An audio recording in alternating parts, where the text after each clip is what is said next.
Jesus Christ, you people suck. Wow. Wolverine on it. Back in the days when we played video games, it was hardcore for the nerdy and lazy.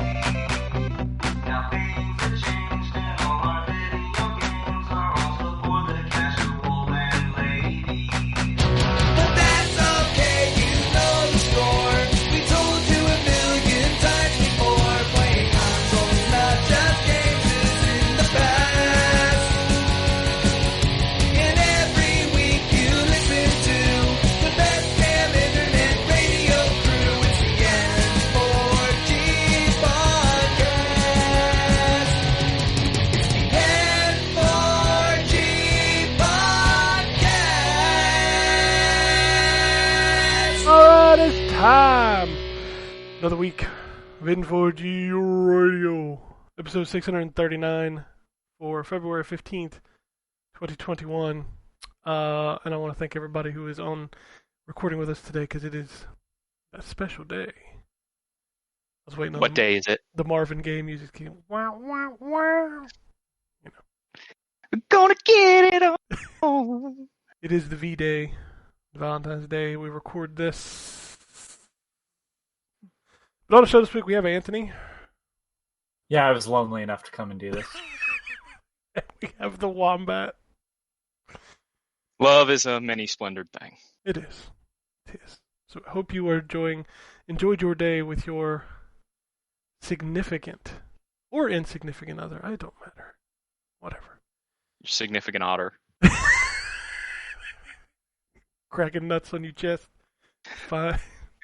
I mean, you can take that any way you want.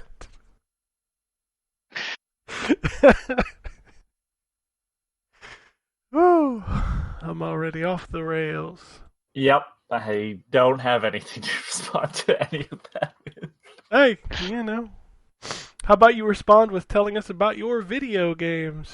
Sure, Animal Crossing. Yep. Let's see.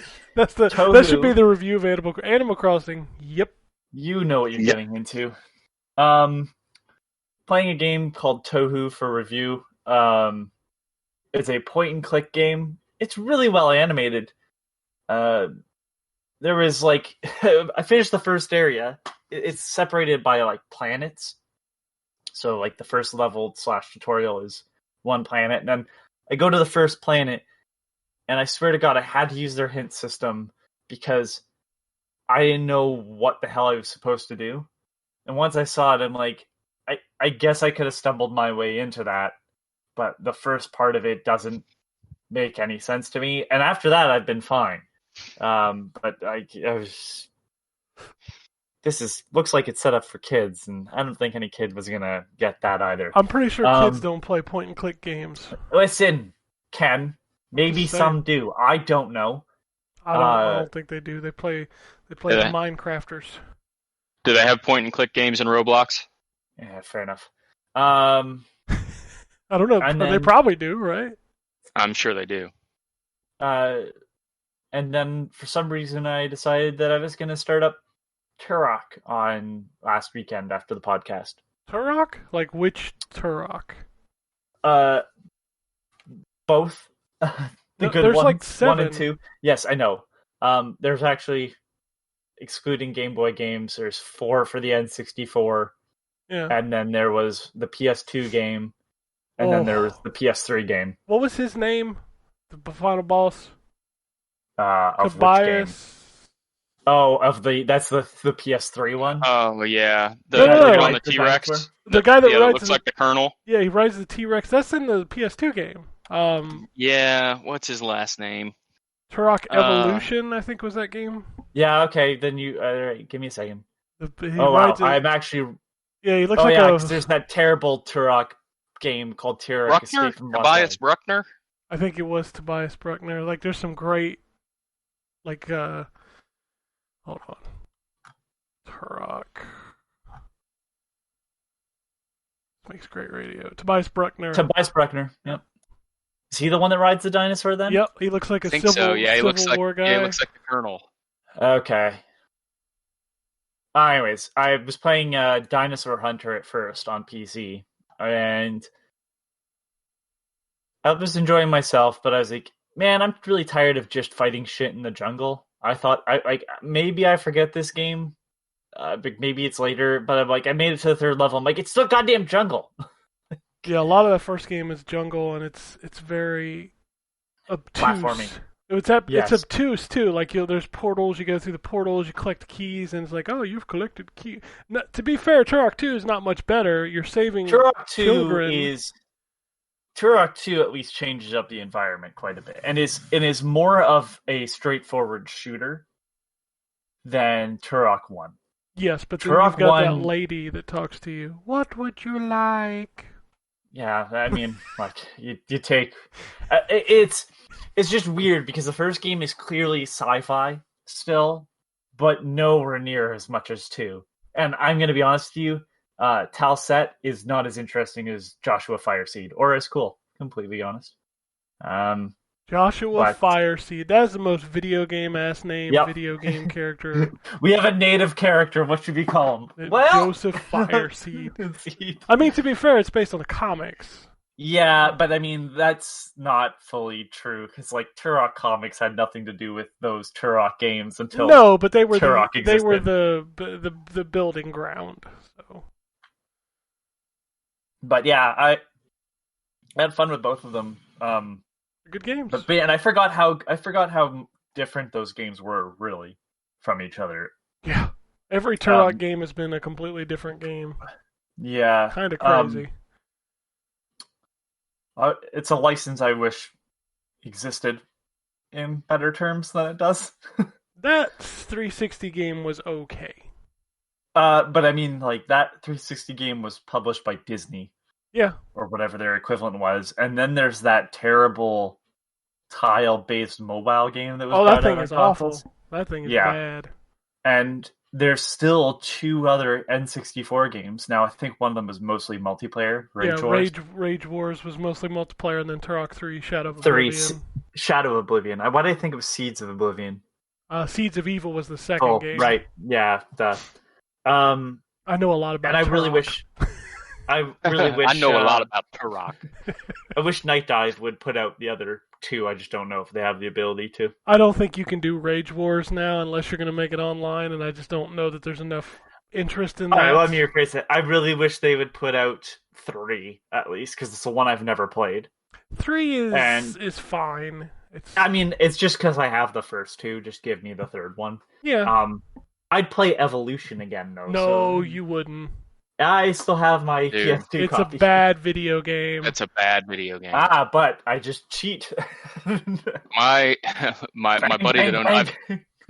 I've told this story on the show before, but my buddy that owned the game store, his biggest lot purchases of specific games in the history of that store were he bought large lots of Turok Evolution and that Terminator game on the PlayStation 2 that I can't remember the name of. There was 2 of them, I think. And it's probably the bad one you're talking about. Yes, it was horribly bad. And he got to the point where he decided he would just give copies of those away with other games. Well, because he couldn't sell them. You worked the same time when that game came out at EB, and my God, we had so many used copies of that game. Terminator nobody 3, cared about those games. No. Rise of the Machines is the one that he probably had. I don't remember. I'd have to see what the cover looks like. It's I don't the think red that was face. it, though. Rise of the Machines was Hold just on. the red Arnold cover, wasn't Yeah. it? Yeah, and then the other one was Terminator 3, The Redemption, which I believe is supposed to be the better game. Most I Terminator think it was games Dawn are of bad. Fate. Was there a Dawn of Fate? on Maybe. PS2? Dawn of Fate? Yes, Dawn of Fate is just a bluish cover with the I cyborg think face that on was it. it. That's the Atari Probably. one. 2002? Yeah, that's Yeah, probably about the right time yeah. frame. Okay. Yeah, Yep. that's the Atari one. Reception is bad. Not great. God, I forgot they made 3 Terminator games on the PS2. Jesus. Yeah. The new one's good, at least. Yeah. It's a good game. That's it for me. All right. Well, Turok. move over to the Wombat, who is not playing Turok. Well, I that's am a not shame. playing Turok. No, I haven't played Turok since the N64 days. Oh my. Those Other PC than about versions.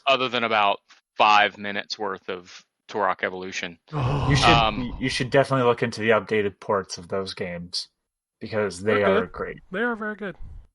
Yeah, it's Turok. Going back to Turok is one of those games that I feel like would be like going back to Perfect Dark for me, where it's like what I enjoyed about this game seems like it's been surpassed by a lot of other games since. So I don't know that I would have the same nostalgic connection to going back to that game.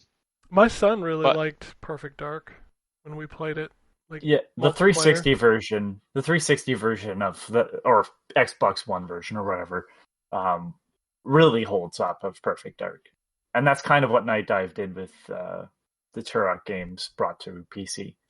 Yeah, and we shouldn't try to Switch go and all back that to the N64. I tried to play Quake 2 on the No. N64 this weekend. Don't do that. Yeah, What was no. what was the frame rate, Ken? Well, I Under was 20? running it at 60 because I can. Oh, okay. But it still probably was like dropped now and then, I assume. That game. Woof. Anyway, Yeah, so I really have only played the same things that I always play every week anymore. I played Assassin's Creed Valhalla, which I made it to, I won't spoil, a really cool part in that game that I'm really enjoying. And I won't say anything more about it because I don't want to spoil it for anybody who hasn't played it yet. So yeah, I'm really into that, the specific part of the game that I'm in now.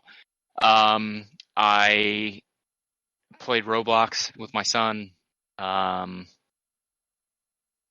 really, man, that's it. I just don't, I downloaded Control, oh yeah, with the intention of playing it after I finish, Assassin's Creed.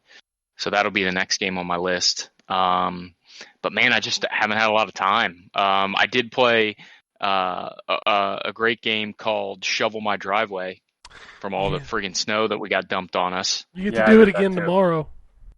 Yeah, I know it's gonna be. Well, thankfully, I have a snowblower. But when we got dumped on with snow the other day, I didn't have any gas for it. So Yeah.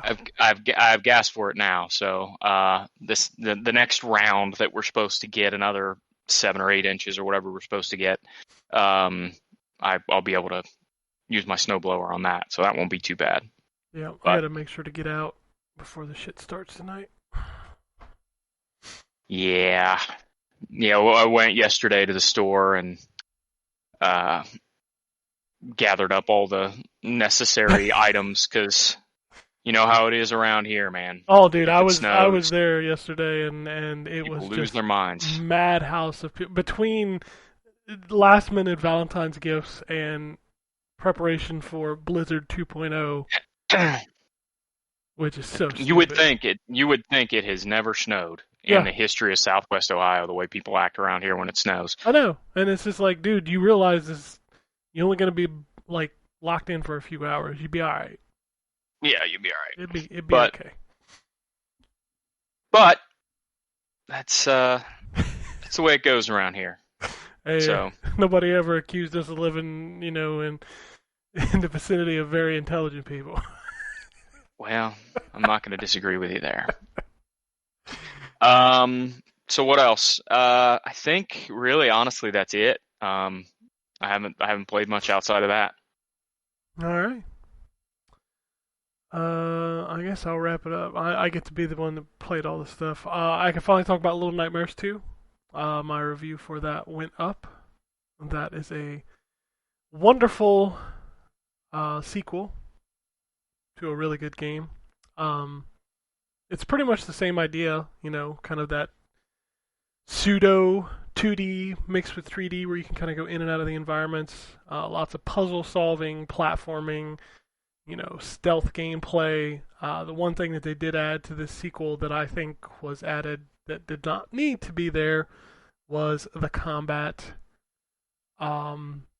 which you'll get into situations where you can pick up an item, and basically you get one swing. It's almost like a combat puzzle, to where something will come at you and you will get one swing at it, and if you miss, then you will die.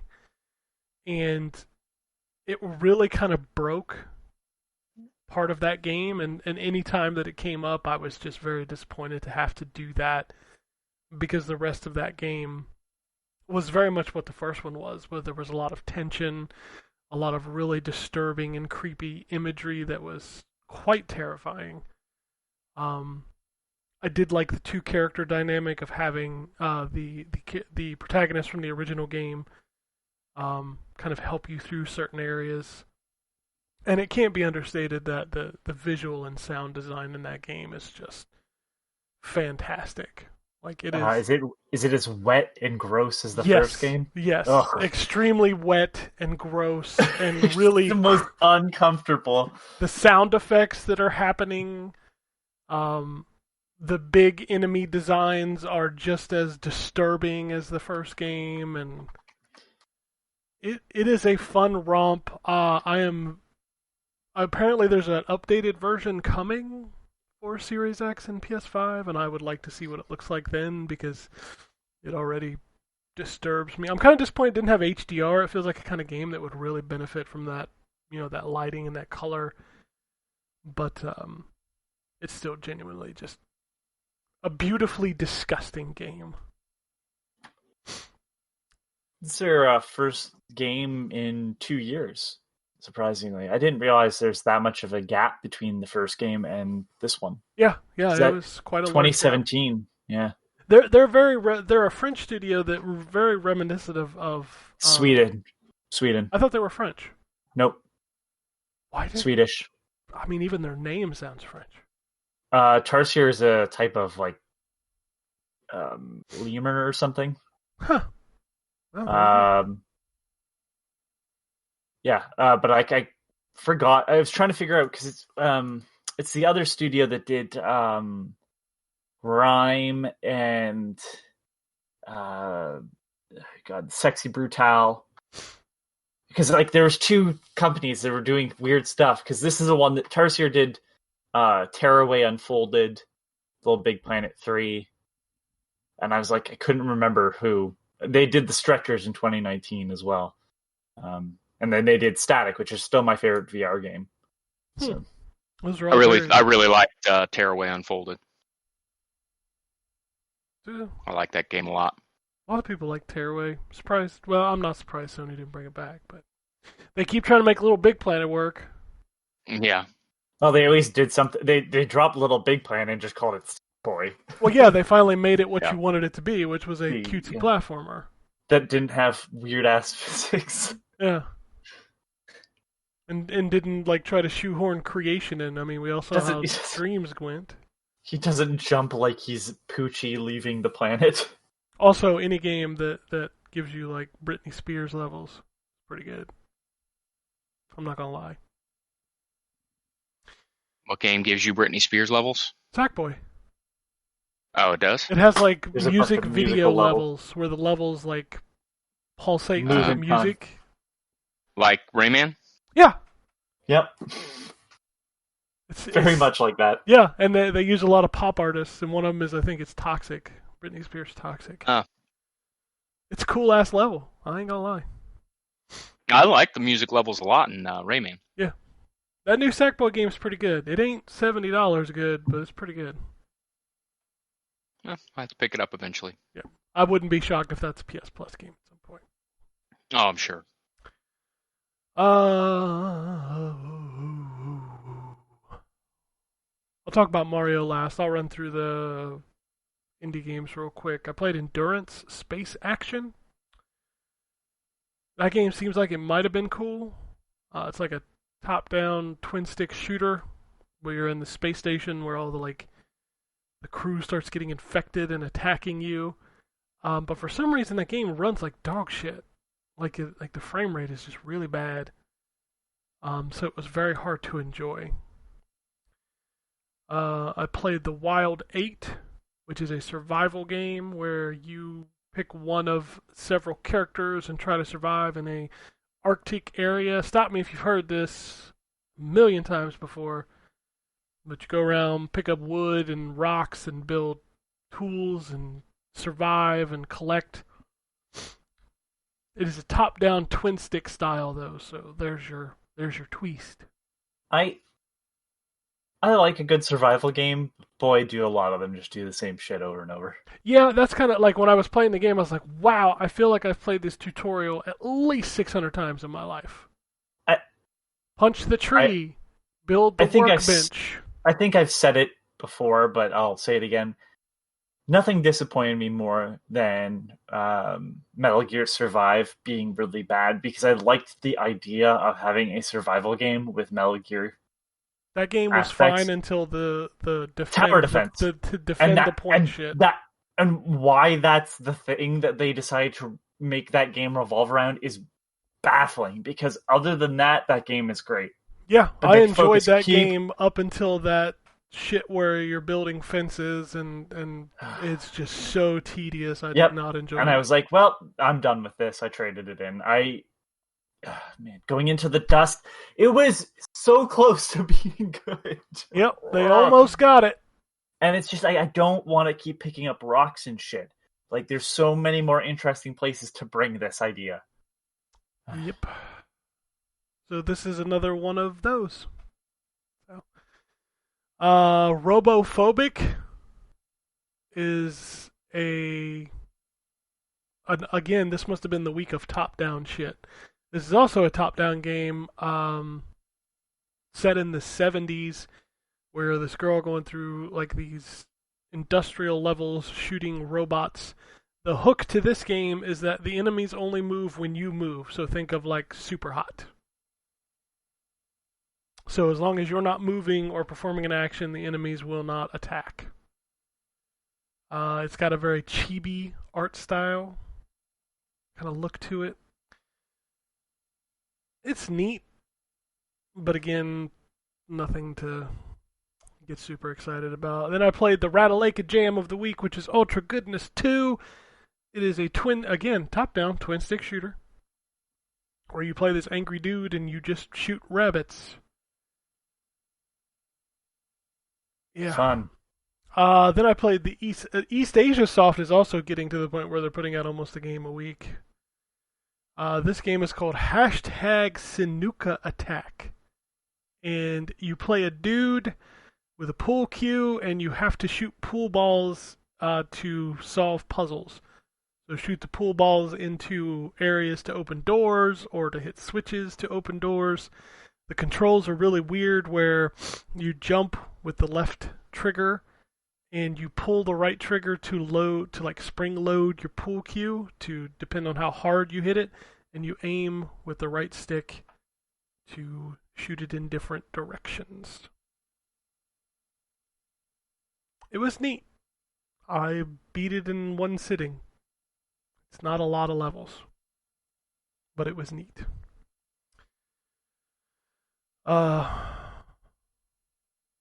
I think that's all I played. Yeah, that's all the indie stuff I played. And then I played basically all weekend spent with my longtime homie Mario.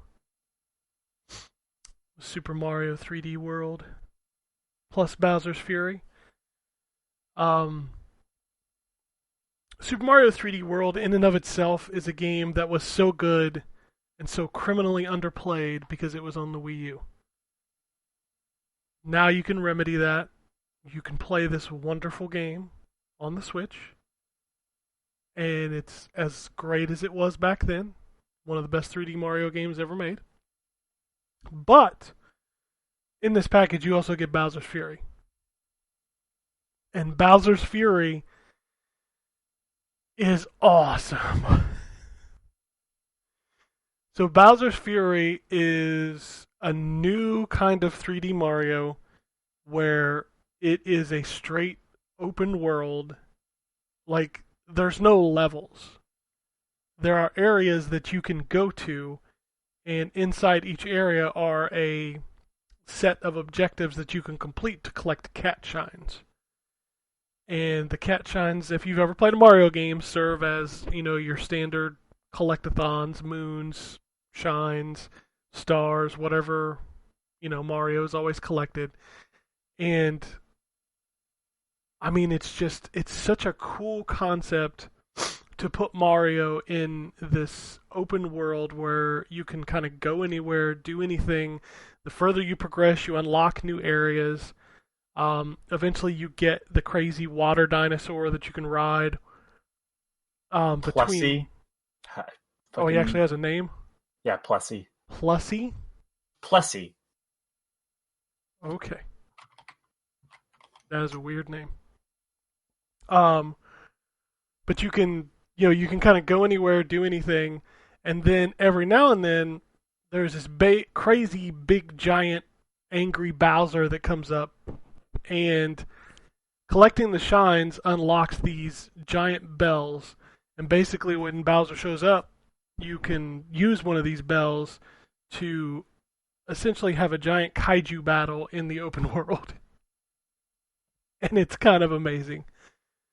I didn't realize I was on mute, and I'm sitting here talking about how Plessy is named Plessy because she's a plesiosaur. Yes. And I'm talking about it, and I'm like, why isn't anybody answering me? Oh, because I'm on mute. Why is Ken just talking? Because we can't hear you. Yeah. So yeah, I really like this kind of new style of Mario in this like 3D open world, and it's not long. I feel like you can do everything 100% between 6 and 8 hours, but it is some of the most fun I have had with a Mario game, probably since like Super Mario 3D World. Like I love You're saying Odyssey. Bowser's Fury is 8 hours? Yeah, just it's by itself? About 6 to 8 hours if you want 100% like collect every cat shine. Right. So. But that's not including the Mario 3D World stuff. No, That's not on at all. top of With it. Super Mario 3D World is already a massive fucking game. Yeah. So yeah, this package is incredible. If you missed it on the Wii U, I mean, I can't.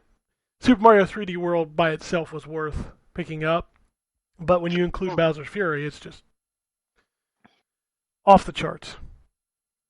Like, this might be the best package of Mario games I've seen in a long ass time. Since last year, when they combined Super Mario 64, Super Mario Sunshine, and Super Mario Galaxy in a bundle. No, absolutely. Yeah. But I mean, those games were, let's be fair, they were older games. Yeah. Whereas this one is it's a 2013 game, and then this like 6-hour experiment. Which I think part of the issue with like the sales of 3D World wasn't just that it was like not too long after Super Mario 3D Land. It was only 2 years. I know that seems like a long time, but I remember looking at it and going like, this looks like more of the exact same thing. Like, this is not what anybody wanted. Like, because the Wii U didn't have a 3D Mario, like in the traditional Super Mario 64 vein, right? So yeah. And now I look at it and like, I'm very much wrong. I love 3D World, but Yeah, I was a huge fan of 3D World. I played a lot of it on the Wii U. Yeah, and it's still Which is awesome. why I haven't bought this one yet, because it's like, I played the other one to death, but if you're telling me there's 8 hours worth of stuff there outside of the stuff I've already played, then it may be worth it. And Yeah. I've also seen like they made changes to like the way characters move. Yeah, they sped up Like the they're all characters. faster. Yeah, which Toad is almost unplayable. That's how fast he moves now. Yeah, because like Mario moves as fast as like default Toad. And then they also have like the dive move from Odyssey, Yes. where you go into a roll after, which is crazy.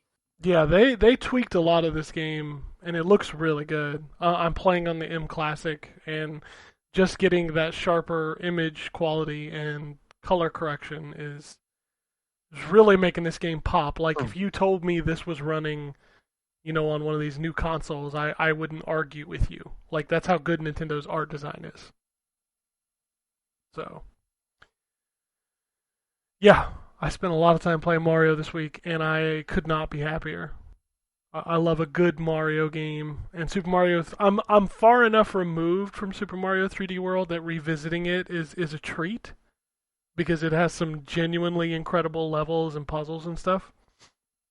But then I started playing Bowser's Fury, and I'm just like, wow, I really like this concept of, like, all the levels are there, you can go to them, you can do different kind of objectives in each area, they're clearly marked, it's just, and it adds, it brings a lot of the, like the cat suit and the boomerang suit and the tanuki suit, and then you have the giant kaiju battles, and you're just like, okay, this is something new that Mario has never done, and I kind of dig it.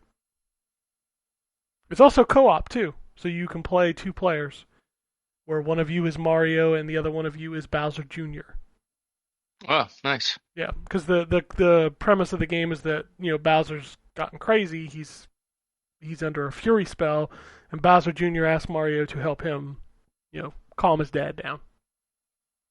So, yeah, it's a fantastic game. I can't recommend it enough, especially for people who skipped Super Mario 3D World. And I think that's all I played.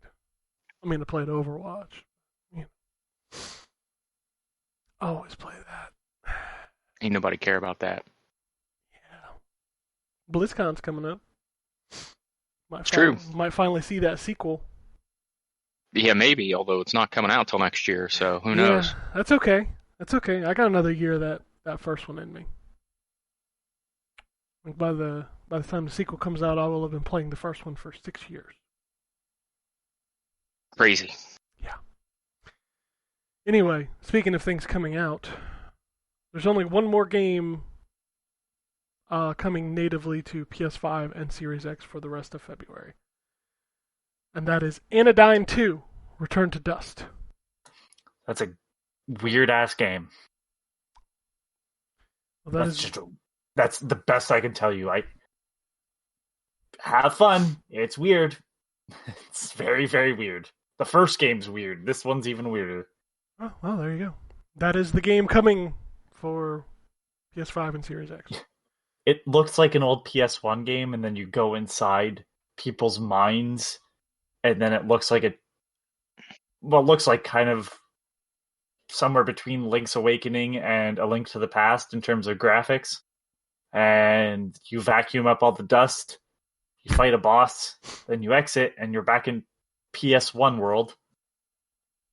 Yep. Okay. I'm telling you right now, there's too much to go into to explain what the fuck is going on in those games. Well, coming to PS4 and Xbox One, we've got Annapurna Interactive Deluxe Limited Edition, Fallen Legion Revenants, Hellpoint, Necromunda Underhive Wars Cawdor Gang, Speed Limit. Wow. Yeah, that's a mouthful, isn't it? It's Yeah. Warhammer, so I'm not surprised. Yeah. Speed Limit, Gravity Heroes, Persona 5 Strikers, Puss, and Steven Universe Unleash the Light. Xbox, Kick It Bunny,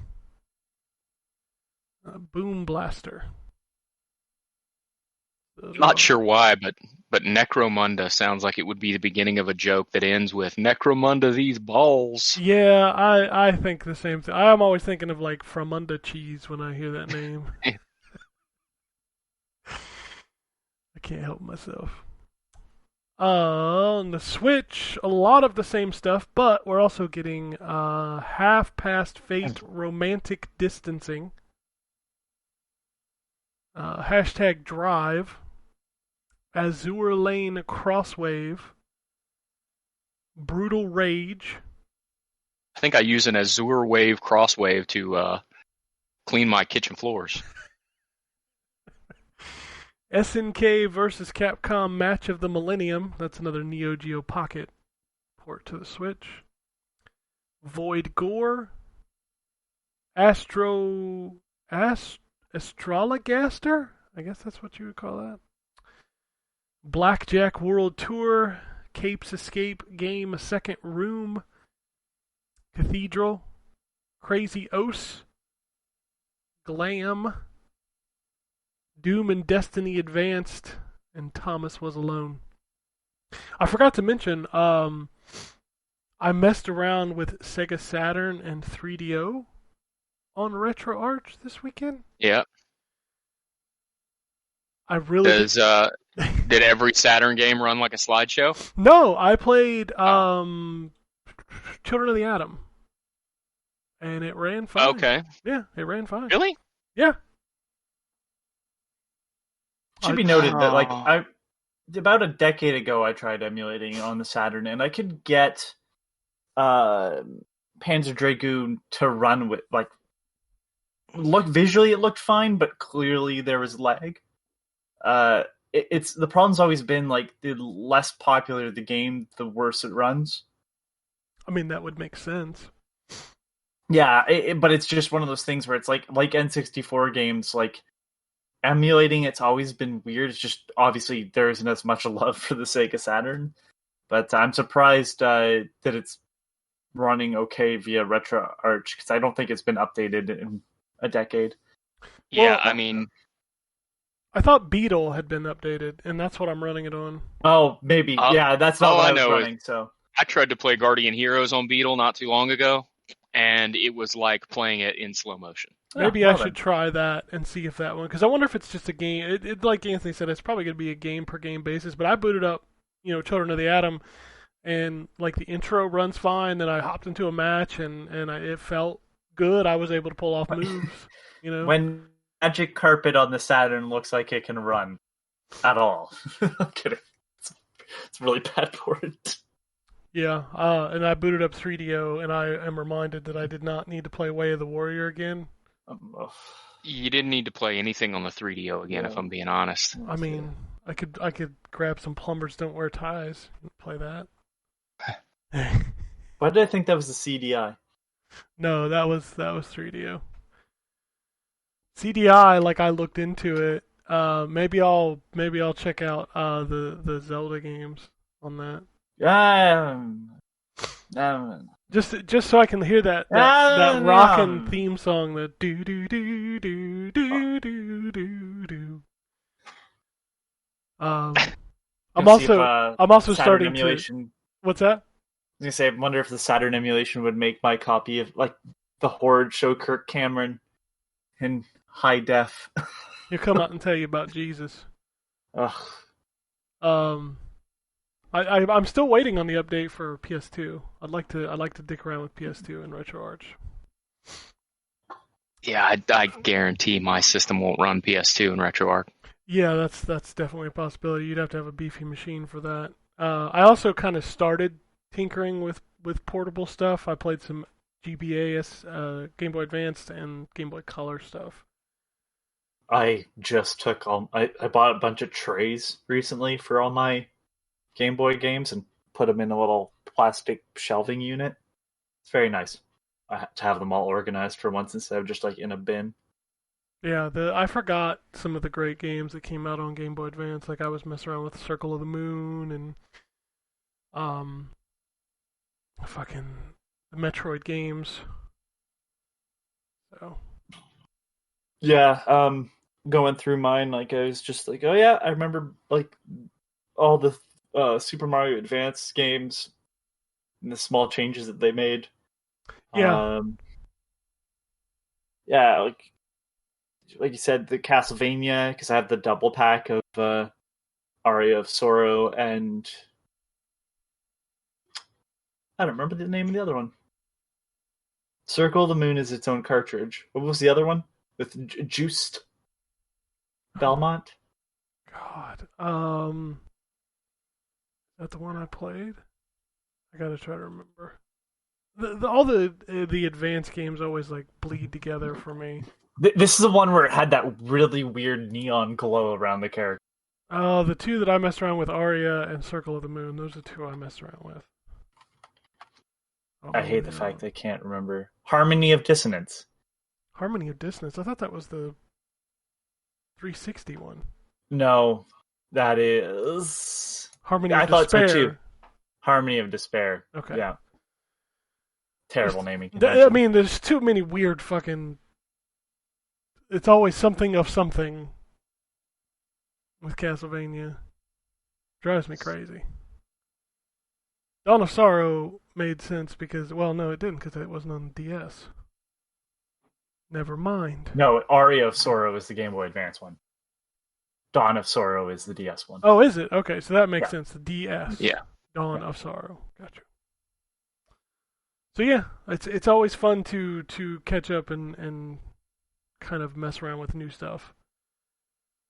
And, 3DO was a weird system. It's one of those ones that you need the good old BIOS for, by the way. And there are way too many there are way too many BIOS because if you remember there was like 6 different versions instead of like the Gold Star and the there were more versions of the 3DO than there were games for the 3DO, I think. It's ridiculous. There's more. That's actually, I think, true with what was the one that was like the weird DVDs? The weird. Do you know the system I'm talking about? I don't know what you're talking. Weird DVDs.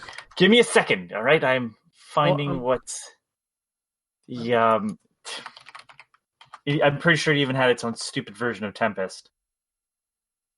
There's a lot of CD. It was a DVD. It was later than. Now I'm irritated. Now everybody has to wait because I'm going to find out what it's fucking Okay, well, called. you find out what it's called. I'll move on to the news. New One. That's what it was called. The Project New New One. On. I remember that now. They were weird enhanced DVD players, and I swear there's as many versions of the DVD players as there are games. I'm still sad we never got Laserdisc games. Get like It's weird that Laserdisc. well, they did that weird I know they did fucking Dungeon. Laser Active. What was The that? Laser Active technically had The Bluth Laserdisc games. What are the Bluth games? Dragon's Lair, Space Ace. You know those games they bring back every time a new system comes out. Like, ooh, check these out. Ooh. But yeah, that's the closest we had was that Laser Active system where it was like a fortune to own. The news. According to several reports and now confirmed by Xbox engineers, there will be an announcement this week for the backwards compatibility functionality on the Xbox Series X. Whether that is new games being added or the ever touted super resolution or frame rates. Maybe that's this week. I don't know. Well, We're getting rid of it, and we're actually taking it off all consoles. yeah, your Xbox Series X no longer plays anything except Series X. And if you try to put a disc in, we will come to your house and break that disc in front of you. So no, it should Kick you be, in the nuts. Yeah, I would really love to see them put like something in there like auto HDR that automatically upgrades all your games to like 60 FPS. That'd be beautiful. I'd be down for that.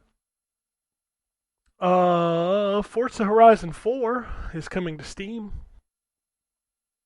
So if you ever wanted to pay for it and play it on Valve's service, you can do that now. Or you can just have Game Pass and play it on your PC anyway. I am always just amazed that there are people out there that would rather pay for a game just to launch it in a different launcher. Yeah. Like, it's not like it's on a different system.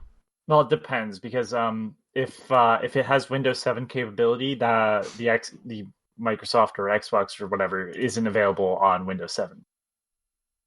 But if it has Windows 7 capability, you'd have to play it through Steam. I'm pretty sure if Microsoft put a game out, the first party game, that they would probably try to make it work on most things. But Also, who the store fuck is not running Windows 7, Anthony, besides you? a lot of people. Not a lot. Not my fucking fault that when I upgraded, they were like, it crashes every fucking minute. This sucks. So I went back. Are you Not Jar my Jar fucking fault. Binks? Are you Jar Jar Binks over there? This sucks. This sucks. Oh shit. Misa no use this. Yeah, God damn, that was funny. fucking, it was awful. Just like Jar Jar Binks. I don't know. I don't live in the Stone Age. My PC runs Windows 10. I'm good. Well, laddie fucking da. I've been running Windows 10 since it came out. I've never had a crash on me. That's good for you. It doesn't change what I had to deal with. I know, that's And the my joke. friend has the same issue. Yeah, well, great. It worked out. That's the joke. fucking- If it didn't affect me, it's not real. Didn't you know that? Yeah. Right. Activision has confirmed that Crash Bandicoot 4 It's About Time is getting a free update for Xbox Series X and PlayStation 5. The enhanced version will run at 4K 60 and be in March.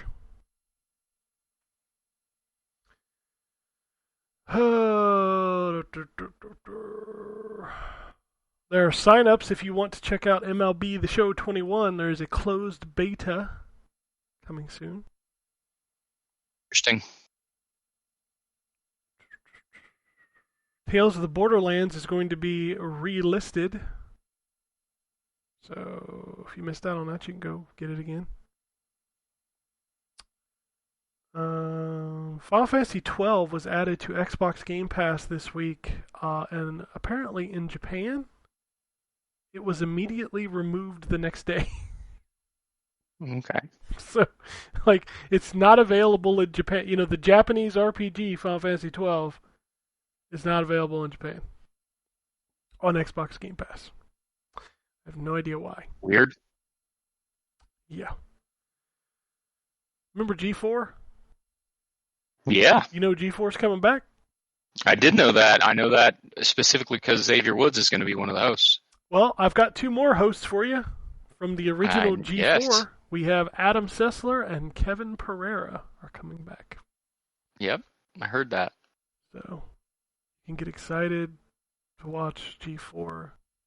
'Cause, I mean, it's not like there's any kind of video game coverage in video form on the internet nowadays. Crazy. IKEA has announced a huge lineup of gaming furniture, including a giant wooden hand that you can put your headphones on. Thanks, IKEA. I can't wait to put that shit together myself. And you'll put that shit together yourself, and you'll eat those Swedish meatballs, and you'll be happy. I've never actually had their Swedish meatballs.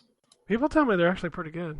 I've heard their hot dogs are great too, and they're dirt cheap. The So- Swedish meatballs are delicious. I've been in IKEA one time. Yeah, like I don't go to IKEA. It's so busy there too. Fuck that noise. And it was not even for me. I've never bought anything. Oh, their glass cabinets are great. I mean, there's a Never reason read. why everybody uses that shit. Mhm. I just don't. Yeah. So do you remember the The one rumors? time go ahead. time we went into the IKEA store near us, my wife had a panic attack, and we left. Honestly, if she has a thing with like crowds, I Yep. totally understand that. That was awful experience. It's Yeah, not only that and it's a crowd, it's that you have to be like led through it, right? Like you have to Yeah. go a certain way. You have It's- to go a certain way. It's very confining if I- you have concerns with being confined and like not being able to just freely kind of go wherever you want to. Yeah. It's a weird layout. It's a maze. Yep. So do you remember we were talking about the ukulele creator Ugh, changing yeah, its well, name? Yeah. So it turns out that they're going to becoming a publishing studio. That was what they were. They didn't really change their name even. Like it was such a weird thing to send in an email to all their backers. But Yeah. I mean, okay, you're publishing, cool. Yeah, it Right. seemed like a build up for not necessarily like a big deal. Like it's It's cool. a big- It's a It's cool. a big. You're it's a right. big It's deal cool, to- but they made it sound like it was going to be like, hey, we're working on a new game, or we got bought, or something like that. And I think it's cooler to people who make video games that there's another publisher, right? Sure. And it's a publisher that has people of pedigree working there, right? Like I think it's interesting. I just don't know if they should have sort of set people up like something's coming. Okay. I wish they would say it like Fat Albert. Hey, Something's coming. something's coming. Me unintentionally doing voices today of potentially racist caricatures. Great. It's all on record now too. You're in trouble. Hey, at least I called myself out for the mistakes. Ratchet and Clank has got a release date. It'll be out in June 11th. It's kind of late into the year in comparison to what they were the launch window. Well, maybe they're waiting to when people can actually buy a Buy the fucking consoles. PlayStation 5. You Yeah. know, that'd be cool. Be cool if people could buy these fucking machines. Good lord. Microsoft's confirmed that Halo Wars 2 will get no more new content and no sequel is planned. But I'm sure if you asked them after Halo Wars 1 if there was a sequel plan, they probably would have said no. I mean, Halo Wars 2 came out a long time ago. Yeah. So, let's be fair, not a lot of people played those games. They're good, but that's not why you want to play Halo. I was trying to think if there's anything else. Scrolling through, I don't see a lot of big news going on. Jack Black's going to be Claptrap in the Borderlands movie. That movie should has say way too now. much star power at this point. Yeah, I'm never watching it. It's not going to be... I'm kind of done with Borderlands anyways, which doesn't help, but like... Alright. Like, as soon as they're like, Kevin Hart's going to play Roland. I mean, like... Roland's a dry-ass character. I don't necessarily want him to be funny, because that's kind of the point of his characters, to be the straight guy. And, like... Alright. Like, I don't know. Like, Claptrap's gonna be Jack Black. Are you gonna process his voice to the point like Claptrap's is originally? Is it just gonna be Jack Black's voice? Like, I don't know. It's just... Oh! Let's talk about Street Fighter V. Okay. Oh, okay. The new season was announced to start on February 22nd. People who purchase the season pass will also get the character 11. But that 11 is not part of the season pass. I don't understand that at all. That's so stupid. Yeah, 11's like a training character or something, right? Like it's just a character that turns into all the other characters. Yeah, but wasn't he like a regular character in Street Fighter 3? Yeah, but I don't know that he's a regular character in this one. I mean, he is. He's a character, but I think he just, like, his whole thing is just that he turns into the other characters. So that'll be, you can do that. You can buy the season pass, which will have Dan and, you know, a bunch of other people, the fighting EX layer crossover character. They still haven't announced the final character. I really didn't think Street Fighter could get worse than it's getting. But on top of the season pass, they're also doing, like, Battle Pass. And it's $40. So what do you get for the battle pass that you don't get in the season pass? I have no fucking clue. It's going to be costumes, I think. Costumes. Costumes. They're also adding a V-Shift, which is a new mechanic. I'm trying to find... because this article does not have Battle Pass. Street Fighter V Premium Pass is what it's called. Here's how the offer works. The Premium Pass will include the following items in addition to the new characters: 2 stages, 5 profile themes, 8 titles, 26 costumes, $100,000 in fight money, and character colors for Dan, Rose, Oro, and Akira, and the 5th Season Pass DLC character. The story costumes get colors 3 through 10, and the battle default and story costumes have 11 through 15. They really want you to spend a lot of money on Street Fighter V. Fucking, 6-7 years after it came out? Yes. And let's be fair, is anybody even talking about Street Fighter anymore? No. Other than the hardcores, probably not. Man, I don't Like, know. but That game has been a Smash 6-year Brothers experiment that Melee. did not work. Smash Brothers Melee has people talking about it probably more than Street Fighter V. So, like, I don't know. It's almost like we're in a drought because we haven't had a new big fighting game in a couple years. Like, there's not been a new Mortal Kombat. There's not been a new Street Fighter. I mean, even at this point, Smash Brothers is what, 2 years old? I think so. And then, like, the big games coming out this year are, well, fucking Guilty Gear. And I know Guilty Gear's a good game, but it is not, like, one of the big dogs, you know? It's not a Tekken. It's not a Street Fighter, so... Of course, to be fair, Tekken 7's still getting fucking DLC. Yeah. So, it's crazy to me. We're finally where we thought we wanted to be, where they release one game a generation and just add a bunch of characters to it. Problem is, Street Fighter V is... It's been mostly Launched bad. poorly. Yeah, it's been mostly bad. And I feel bad for all the fans because, like, I'm not a fan of it, but like, it's just disappointing to know, like, the pioneer of the genre that stood its ground for a long time is kind of this now. Yeah. I can't... And Street Fighter 4 was just so incredible. Yeah, It's Street just Fighter 4 is disappointing. still a better game, in my opinion. Yeah. Like, It's I just like... disappointing because it like a revival of the series. Like it had been so long, you know what I mean? And it felt like a real turning point.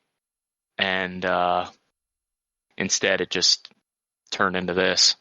Well, they made so many bad decisions at the launch, like making it exclusive to one console. Basically launching it with like 5 characters and no arcade mode and no versus mode. Like, it was... Man, it felt like that game came out 2 years too early. And it just did not go well. And if I remember correctly, that was when, like, Capcom was in a lot of trouble. Like, they weren't doing well financially. Like, they hadn't had the Monster Hunter success. They hadn't had the Resident Evil success. Devil May Cry. Yeah. Like, Yeah. they were having a hard time. Yeah, they're still recovering from, the guy behind my number 9's choices. Oh, Keiji Inafune? Inafune. Yeah, he made some really bad choices when he was in charge of a lot of the decisions at Capcom. And now Capcom got all kind of money, so let's see an awesome Street Fighter 6. Let's put Street Fighter 5 to bed, please. Let's bury it. Smother them with a pillow. All right. I got an email. I got one more thing. Oh, go ahead. They're still adding content to Dying Light. Where's Dying Light 2? God damn it! There's all kinds of stuff going on about Dying Light 2. I don't know if you saw the internet this weekend go nuts because there was rumors that it was being bought. People thought it was going to Xbox. Then the community manager came out and said, "No, we're not being bought." And everybody's like, "Of course you'd say that because that's what you would have to say." That's no. Okay, sure. So, well, the lead writer on Dying Light 2 was fired because he's a garbage human being. So that game's never coming out. It's now what's coming out first, Dead Island 2 or Dying Light 2? Which is kind of funny because it's both Techland things. Yeah. So, yeah. And I have to bring this up because now we're the Horny Game Podcast. When did this happen? When did that happen? I didn't sign on for that. 2 weeks. Well, fuck you. I had a good laugh when I saw, like, earlier this week, Akiba's Trip is getting re-released or something. Yeah, it's coming to PS4 and Switch, I want to say. And it's called Hellbound and Debriefed. Yeah, if you don't know what Akiba's Trip is, like, that's like the Sailor Moon game where, like, their clothes come off or something.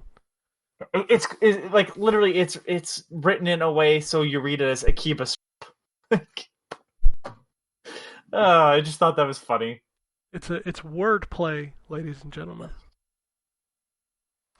All right, email time. All right, this email is 100% Wombat. Okay. This comes from Chad. He says, "Forgive me, N4G fathers, since it has been several months since my last email. Speaking of fathers, I've been having a debate with my dad for a while on the topic maybe you can discuss. Is NASCAR really a sport? He says Yes. hold on, I gotta finish. We'll get there. Okay. He says it is, but what defines it as a sport? There is competition, but not really any physicality. He says it requires focus, stamina, and precision, and that there is a reason why specific drivers often end up at the top of the polls. I told him the characteristics he points out could also be applied to playing video games. So can playing video games be considered a sport? His counter is that video game players aren't at risk of death or bodily injury and doesn't count.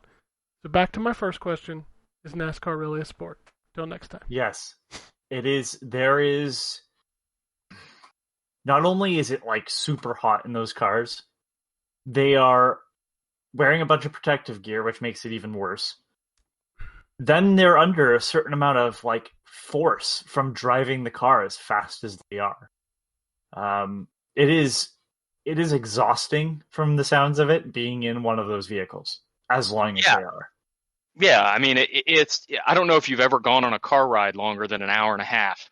But picture that at 180 miles an hour with cars right next to you the entire time. And up until somewhat recently, those cars didn't have power steering either. The NASCAR cars have power steering now. I don't think the Indy cars do, but yeah, it's definitely a sport. And there's Anthony made the point of how hot it gets in those cars. There was actually a driver who got burned. When was that? Probably 10 years ago, because it was the internal cooling system in his car messed up, so he was getting really hot, and a pit crew member tried to run water from a hose down his back and didn't realize that the black hose had been sitting in the sun all day. Oh. And ran water down his back and scalded him. So yeah, NASCAR is definitely a sport. And it's not like, I don't know how to put this. They're not like your normal athlete. It isn't this thing you can really like work towards. It's like endurance based rather than like just a show of strength at that moment. So as much as I don't really care for the sport, there's also a lot going on mentally. Like, sure, your pit crew's included in the decision making and stuff, but like same with F1.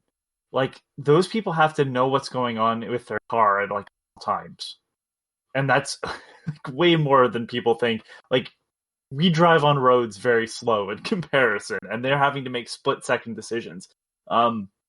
I know that we like relating this to video games. I know that sounds very similar, but like, you could sit in an air-conditioned room.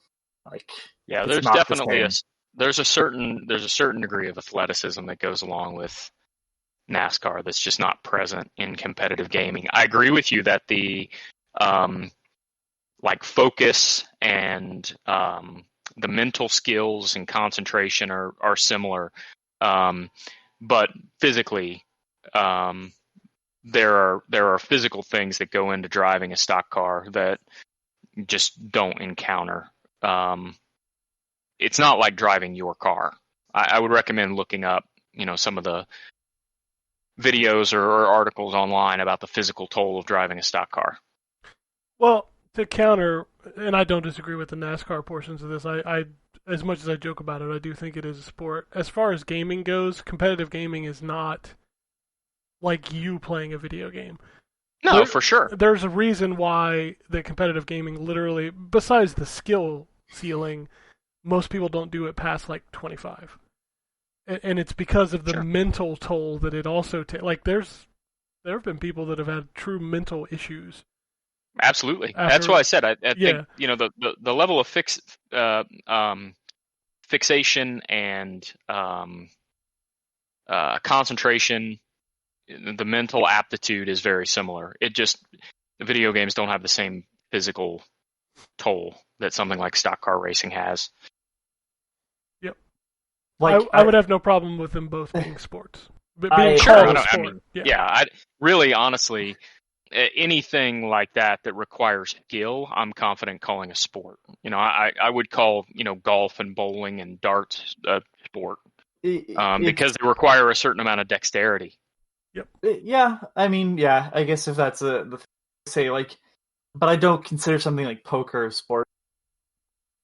Eh, Like, don't get me wrong, but like at that point, are we just changing the word competition out for sport? Like, I understand this is a like far more nuanced conversation than what the question is asking. Yeah, I mean it's different. Poker is a little bit different, I think. I don't know. I go back. I kind of agree with you a little bit. I think just because there's not the same like video games don't. Video games are athletic in terms of small movement dexterity, which is also something like dart has small motion dexterity associated with it. But as someone But that poker used to really bowl, doesn't. But as someone that used to bowl, I've seen seniors bowl and bowl very well. And Yeah, sure. you know, it's just one of I those. was in the bowling league for 10 years. Bowling is definitely a about the same sport. time. But it's just one of those things where it's like, I understand why people want to draw a line. I don't really care because, like, as far as I'm concerned, like, you know, with the Super Bowl being last weekend, people have been asking if Brady's the greatest athlete that's ever lived. Well, that's not really comparable. Like, you know, he's a foot. Like, that doesn't mean he's good on a baseball field. Like, well, how do you he's compare- also on a team sport now. He Yeah. is. I mean, you can't deny the fact that the man has won more championships than any team I'm combined. absolutely not. I'm just saying, like, the conversations people want to have isn't really taking into account that, like, you can't really compare.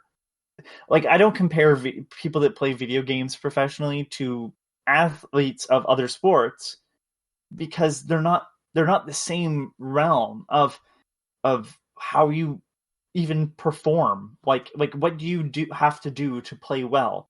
Totally different. And within more, you know, traditional sports, same thing goes. Like, you know, I could understand people going. I could understand. I don't agree with, but like people that see gymnasts and go, I don't see how that's a sport. Like, I absolutely do. You know, so like, what level? Like, they're adding breakdancing to the Olympics. You know, years ago, people probably would have not thought that was a sport either. Man, Turbo But done missed out. Yep. Ugh. Now we're back to Boogaloo Shrimp. But it's one of those things where it's like it's so very different of how you become good at these things that, like, yeah, I agree that, like, if legitimizing video games as a sport is necessary to you, then I'm fine with it. I don't think of that in that way because I don't think of baseball players being the best at sports. They might be the best at baseball, but that doesn't mean those skills are applicable anywhere else. And the same thing goes with video games. Being very good at fighting video games doesn't mean you're very good at all fighting video games, and doesn't mean you're very good at other types of video games. Means So- I'm the fucking I could whoop Jackie Chan's ass. That's right. Yeah, like, yeah. All those So- years of Mortal Kombat have taught you actual martial arts. Yeah, exactly. So I press a I don't button think- and he can't hit me. I don't think putting down NASCAR is necessary, and I know that's not always, like, I don't think you have to say, like, a question if NASCAR is a sport to get an answer on whether video games is a sport. Yeah, and I think, I don't know, a lot of this stuff, the weird thing about the debate to me is that most of the time it feels like the debate of is this a sport or not is rooted in, like, comparison.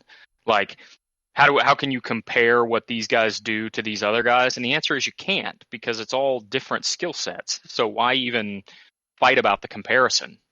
Well, you know, I think part of the issue is that you have certain people who play video games wondering why you'd pay a kicker money if he can't do his job, and then defending that he does so much more in video games when that kicker beats the shit out of his body to do that. You know, and it's like, that doesn't help. And it doesn't help when athletes do it to video game players either. I think we're getting better now because a lot of athletes do play video games. But it's just one of those things where it's like, that doesn't help legitimize what you do anymore, because you've just You said like, well, this guy's not very good at playing, football. Well, he beats the shit out of his body every day in just training. When he's not playing football, he's training, and like that's rough on your body too. So that doesn't help when people infight about what is legitimate and what's not. It's kind of like video game when people cry over what makes you a legitimate video. I'm gonna say it, gamer. I hate that term. What makes you a legitimate gamer? Well, do you play video games? Yes or no? There's no such thing as a legitimate gamer. If you Well, play video games, you're a gamer. I don't care. Exactly, but it's a thing that people argue about. You take your that doesn't help. and shove it up your ass. It doesn't help anybody by having those arguments. Seriously, I hate gatekeeping of anything. Fuck off. Don't tell people what to enjoy. Yeah, so my answer at the end of the day is that yes, NASCAR is a sport. Yeah, it is. I'll head over to the Twitter where Jonathan sent us a message last week. He says, "Hey guys, I've been meaning to ask your opinions on PC gaming front ends such as Hyperspin or Launchbox/Big Box. Anyway, I've been listening since 2006. Always entertaining." Wow, It's a long time. that is a long time. I don't know this stuff, so I might not be the right person to answer this question. Yeah, I don't know if I can. Can you repeat the question? He says, I've been meaning to ask your opinions on PC gaming front ends, such as Hyperspin or Launchbox/Big Box. Oh yeah, man, I don't know any of that. I'm sorry. I have no PC gaming front end.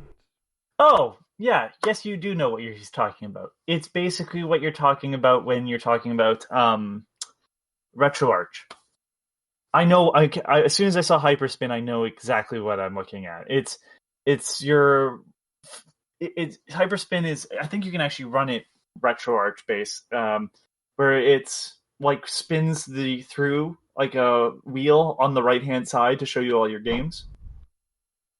So it's a user interface.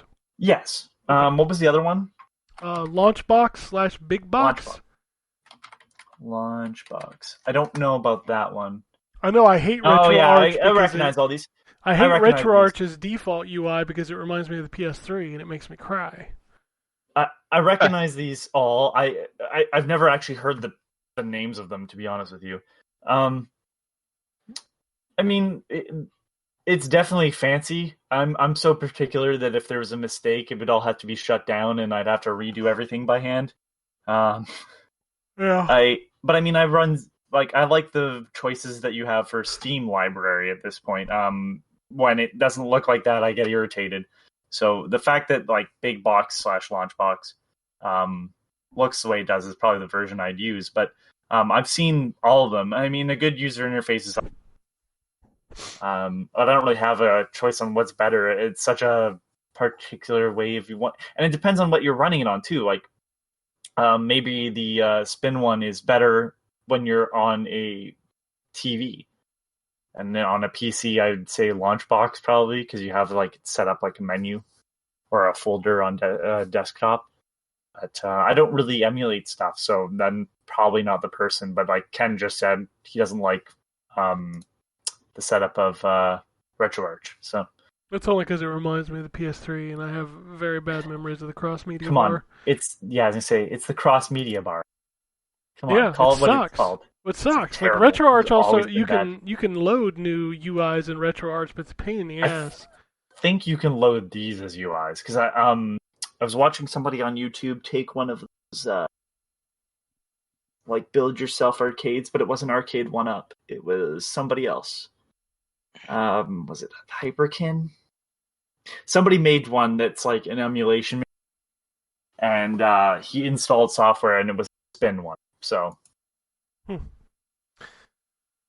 All right. Dom says, you guys recently talked about the scarcity of the Switch Online library a few episodes back, and I totally agree. I just need one. TMNT, Turtles in Time. That's one you won't be getting. Yeah. Also, how about Unfortunately. those awesome editions they made? Hey, some of those games are rare That's fine. and are apparently good, but I think they need to start pairing those with bigger titles. Like, I think you just need to add more titles.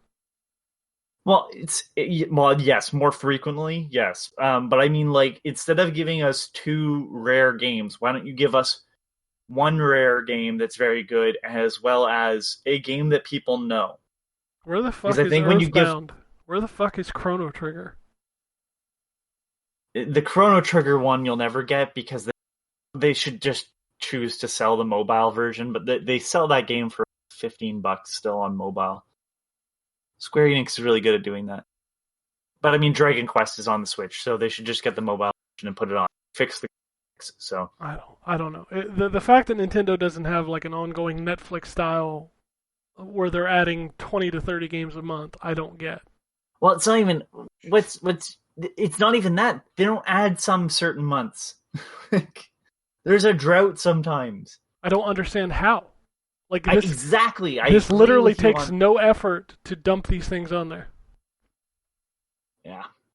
And yet here we sit. You know, like you have the Wii, Konami. The fucking Wii and the Wii U could run N64. Where the fuck is that on Switch? You have Konami. Like, why don't you put out Mystical Ninja? Why don't you put out anything besides fucking 3 obscure games? I'm not even saying they're bad, and I'm not upset, but it's just one of those things where it's like, it looks bad. You got to put out the game that people want, and then put the other game beside it, and hope that somebody will, after finishing the one that they want to play, tries the other one and finds it's very good as well. I just don't understand. Nintendo is just giving up free money.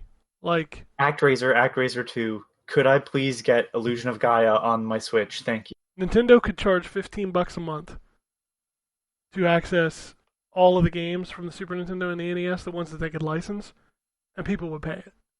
Look, Super Alfred Chicken. I'm kidding. I just looked over on the wall and I have that. Nobody wants Alfred. No. Spana says, so 3 months into the new gen machines, when do you think Sony decides to give people information on when the PS5 SSD can be upgraded?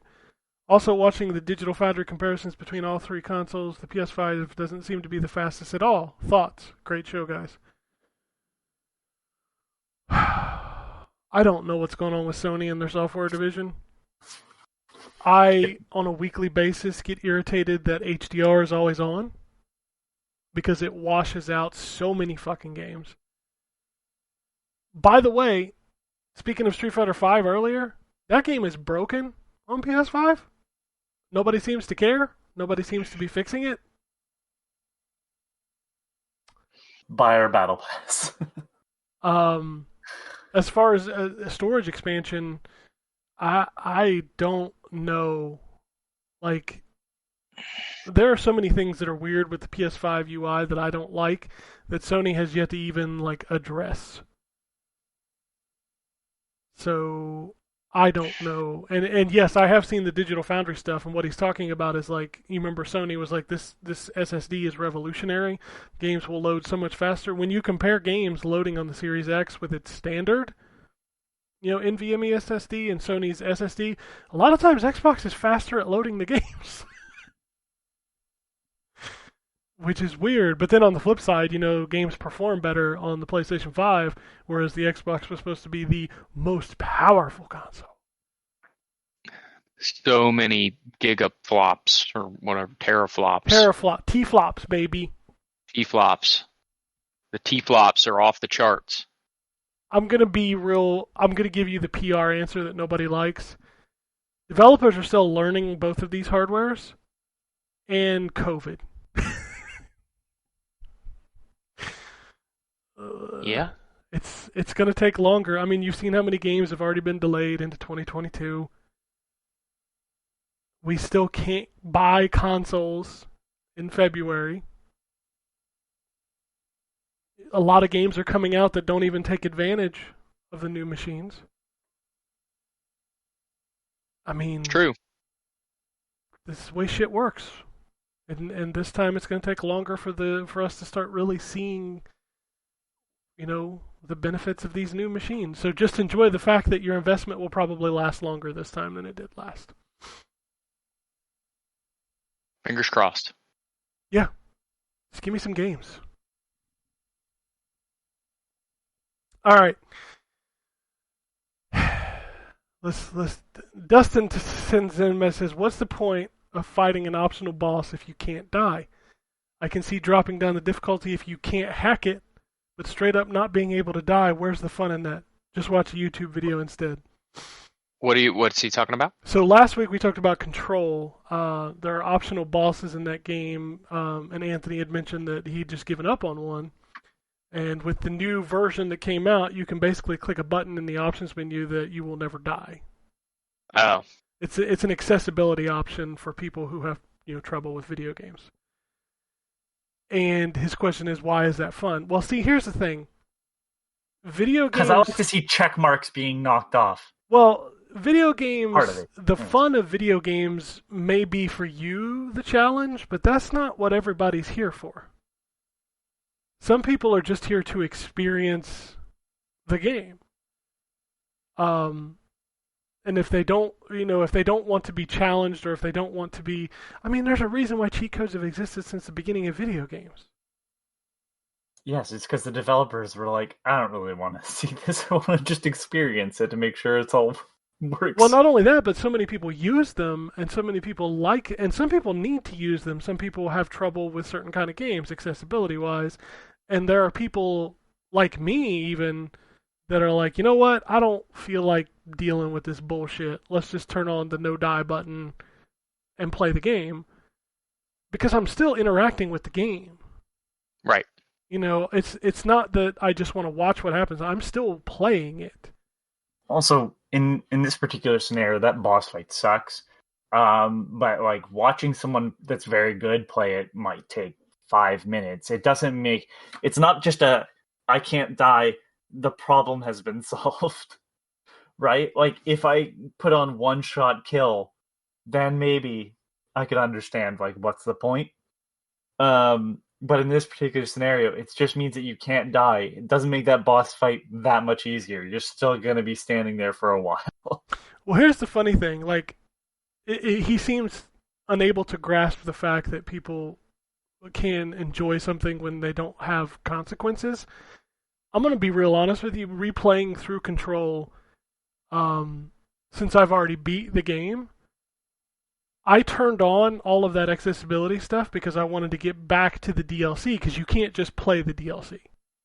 You have to play Because through the they're entire. dumb. Yeah, and you have to couldn't play just through the move. entire game again, and I'm gonna be real honest with you. Walking through that game, with like your abilities and all that stuff, knowing that the enemies can't kill you and you feeling like a super badass, has been a fucking blast.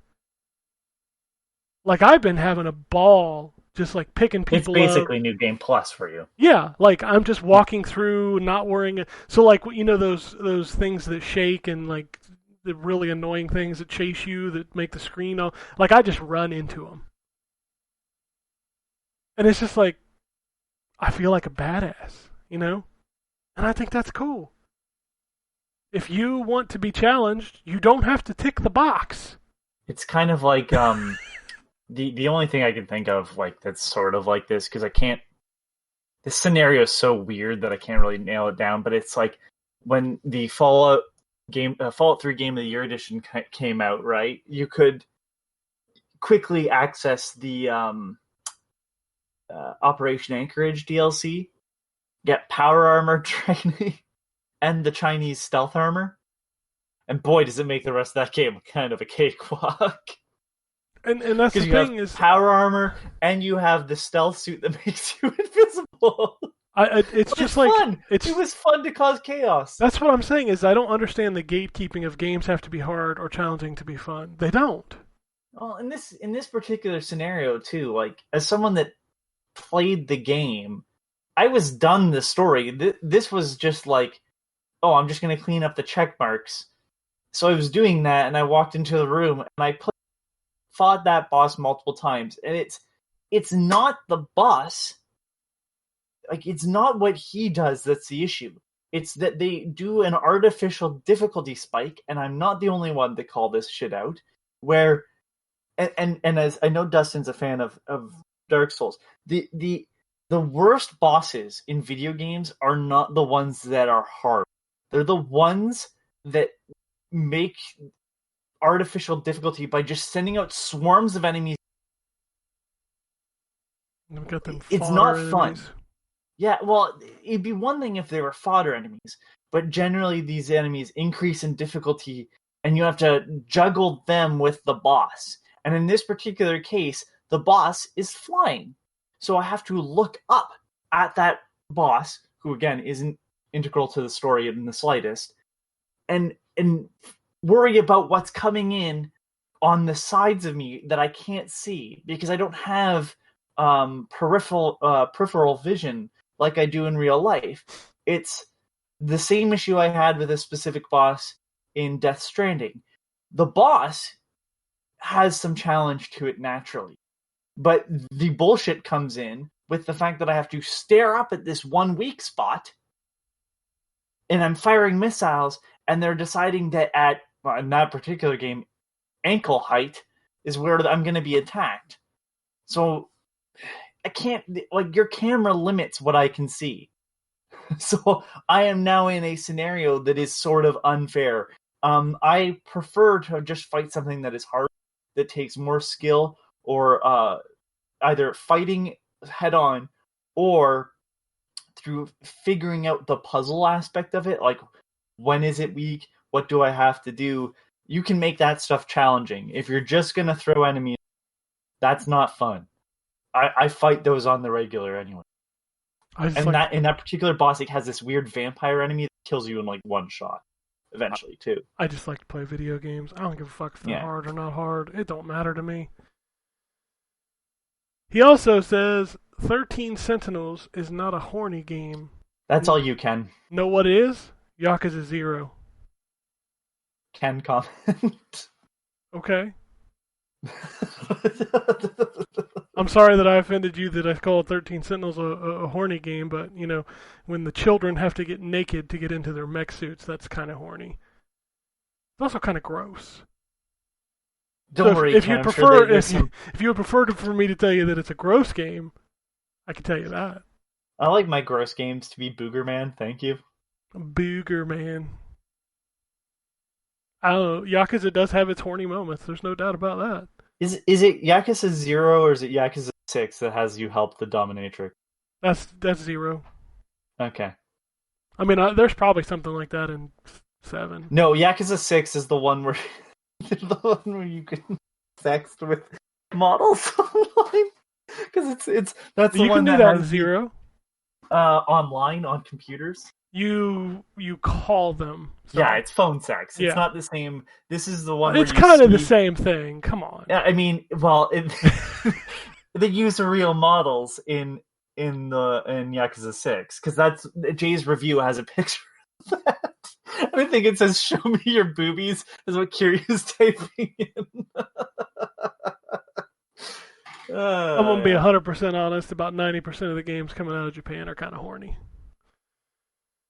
Even Final Fantasy 15, which is the most boring ass in terms of that stuff. What did they do with Cindy, or Sydney, as her original name is? Put her in like the worst mechanic outfit. It's just like hot pants and a jacket she has zipped up so you can see some cleavage. Sure. I mean, do we even need? There's a 9'6" vampire lady that people are. Come on. Y'all are horny. Y'all know what you're doing. Special edition comes with her heels. Yeah, and her hat. Gotta be the hat. Finally says Ratchet and Clank June 11th. Man, it's a long way away. Looks like I have a few months of backlog. Hopefully Kena hits in March. I don't think a date has been officially announced yet. Nope. And yeah, Ratchet and Clank in June. That's really pushing out that launch window that they claimed that game was going to be out in. I don't know that 8 months later is considered launch window, right? That must be the launch COVID window. Yeah, I don't know. It's like, are we gonna stretch the launch window out to the year that the console is the first year of console launch? It's 12-month window. Yeah, that's a little much. I always think launch window is like 3 months. Yeah, that sounds about right. Anyway. For me, anyways, I agree with that. I don't know. I got plenty to play, so I can wait. I'll play Ratchet when it comes out. I will definitely play Kena when it comes out. I completely lost interest in Returnal as soon as they used the word rogue. I was like, nah, I'm good. The only time at this point where you can hear rogue and you'll be okay with it is if you play as a stunning rogue or dashing rogue. Sorry, that's Yeah, the word. if I can use my class as rogue, that's okay. But Yeah.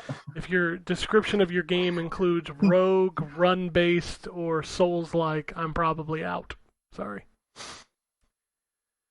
Siggy says, to solve the scalper problem plaguing actual gamers, what advice would you give to PlayStation, Xbox, and the stores selling consoles? So you can never stop scalpers. However, you can. The problem is right now is that for some reason no one wants to do pre-orders. You should be putting people's names down for a single console, and then calling an order or having them put the money down, whatever. But there should be a waiting list. The problem is that these scalpers use bots. Mm-hmm.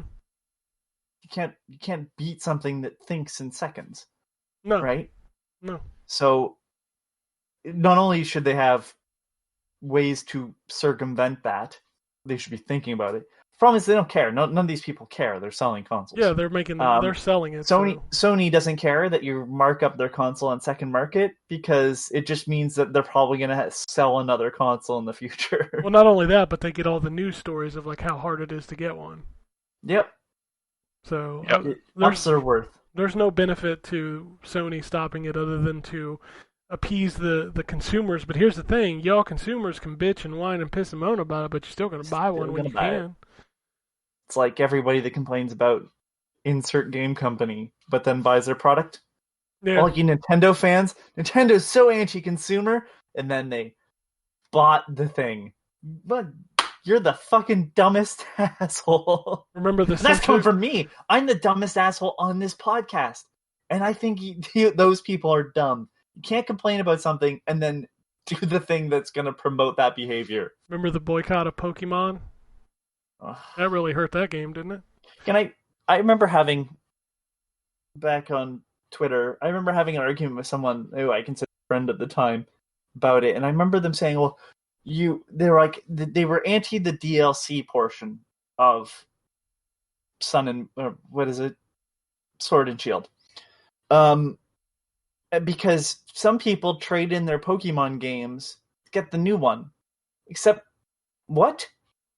Absolutely no. Most people don't because they move the characters between games.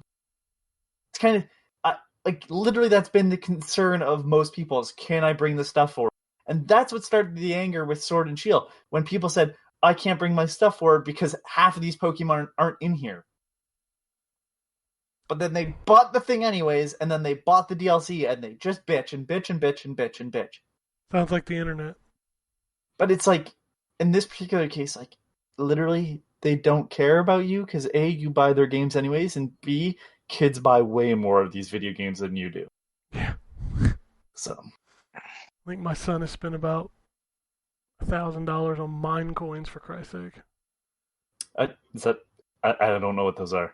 You use Minecraft currency. Yeah. Is that for the... I've never actually played the console version, so I'm assuming that's for extra, like, skins and stuff. You can buy packs. They have an old marketplace. I've never used that version, so it's kind of new. I know that stuff that they've built, but I don't. Well, people can build stuff and content? sell it on the marketplace as well. Giant dong market has gone skyrocketing. My son just likes to buy explosives. Wait, you have to buy explosives? So certain kinds. People create things and then they sell it, and that's This is so weird. All right. Hey, it's weird to me too, but it's what he wants. Hey, I'm not arguing with it. I'm not even. It's just something. One of those things I just don't understand clearly. Yeah, But I also have not played Minecraft since like the Java version. Every single game that is aimed at children has its own currency. Yep. And and I'm sure Ryan has experienced the same thing. Your kid will come to you and ask you for that currency by its name. Roblox with him. Yeah, Robux. Robux. Yeah. Yep. I remember selling those cards at Target. Yep. Jacob got a bunch of Robux for Christmas. Yeah, we bought him mine coins for Valentine's Day. That's what he wanted. He wanted to buy stuff on the marketplace, so that's what he got. Siki also wants to know what's the longest you went without playing a video games. Mine was a month and 2 weeks when I went on vacation in 2006 to 2007. Man, that's a tough question. Probably a month. I don't have a specific timeline. It all blends together eventually. I don't know. And I don't think about it like that. You know, I don't think about like, oh, I haven't played video games this long. I don't know that I can Yeah. answer that. Yeah. I don't know that I can either. I feel like probably the answer is about a month, but That would be my guess. Yeah. I don't know. Huh. It's an interesting question, but not one I think I can answer. Yeah, sorry. I certainly don't keep a record of when I didn't play. So and topple that with the fact that I'm old. Yeah. I'm starting to eject parts of my memory. Same. I can keep track of current events. Well, Chad sent us the email about NASCAR. And he sent us a tweet that says Muggle Quidditch is more of a sport than NASCAR. Wow. No.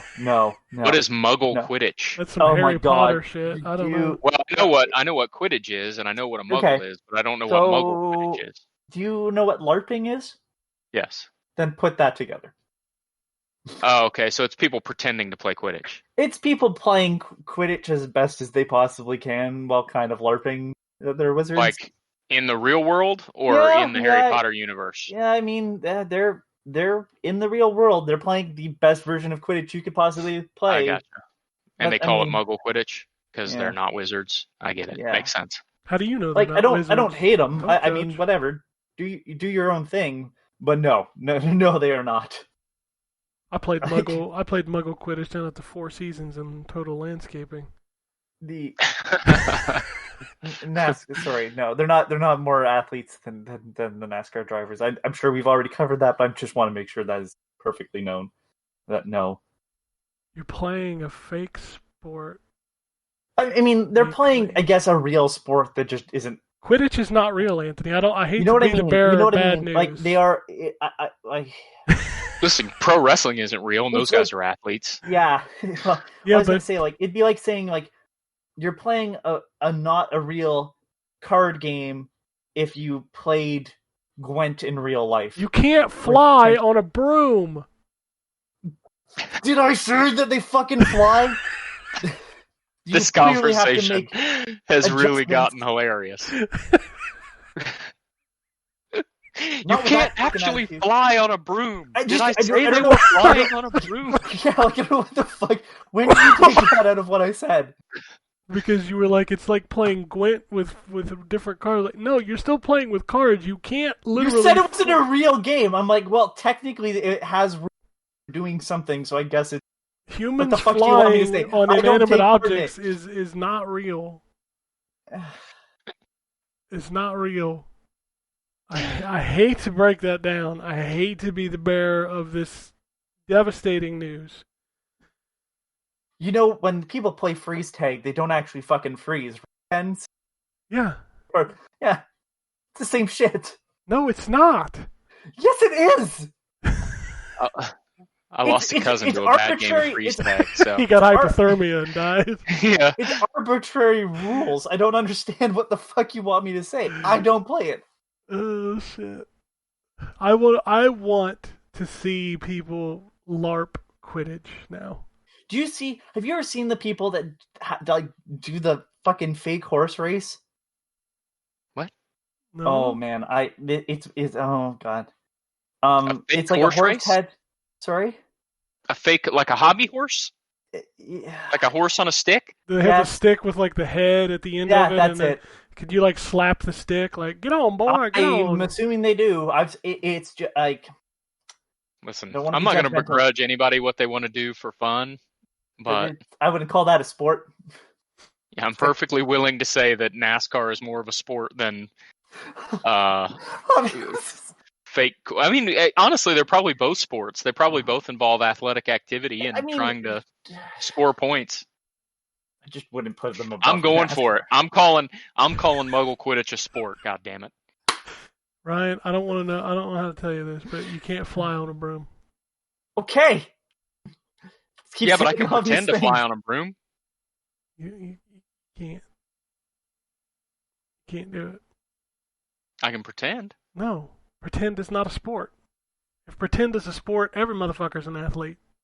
If I'm pretending to run around on a broom and throwing a ball at a goal or whatever the hell, I'm going to call it a sport. I'm calling it. It's a sport. The world is full of athletes. It's true. Everybody's an athlete. Some of them are better athletes than others.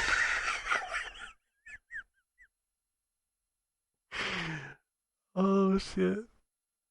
You can't say I'm not an athlete because I run around on a fake broom. You just said that you can't actually fly on a broom. So running around on fake one's the closest thing I can get. I think Nike's Eat calling shit Ken's it. is not a sport. Ken's not an athlete because he goes to Taco Bell 4 times a week. That is a sport. You don't even know the kind of endurance that takes. Just sitting on the toilet for hours on end. Yeah, you don't know the I'm endurance. not an athlete because I'm 40. That's why I'm not an I mean, athlete. that's Although fair. I'm not It's quite 40 yet. You're not like Tom Brady, who's No, older than we are. it's true. And he's out there on the football field making me look like, dude, you got out of breath taking the trash out.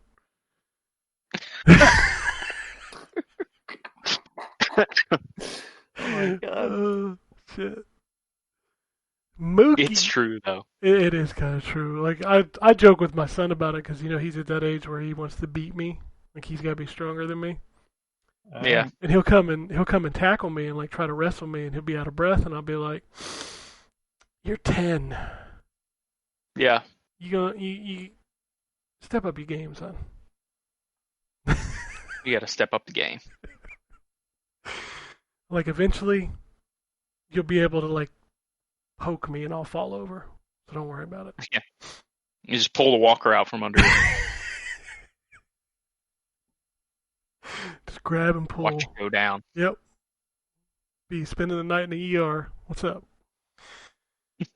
Mookie says, just got back to playing Overwatch after being absent for more than 5 years or so. How is that possible? The game has been out for 5 years. And I got hooked. Damn you, Ken and Drew. Yep. All their fault. Yep. You listen to us, you're going to hear that word. That word. We're going to say it. Overwatch. I can't believe I still play it. Well, I mean, you want to feel old, and you want to feel like gaming is a sport. Play Overwatch. And just get humbled that your 20, 30 years experience does nothing. There are kids that just bought it last weekend that smoke you. yeah, well. That's what happens. Yeah. For sure. That's why I don't get in voice chat. I don't need my ego bruised anymore than it already is. Anyway, I think we killed everything with the Muggle Quidditch. Yes. I don't think you go anywhere from there. If you want to tweet at us, it's at N4G Podcast. If you'd like to send us an email, send them to podcasts@ztgd.com. Phoenix Down. Yakuza 0, currently running. That first episode was like 2.5 hours.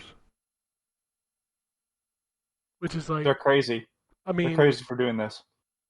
are they doing all the Yakuza games? I think they're taking a break in between each one, but that's the plan. They're not going to finish those games this year. No, they're both. Well, no.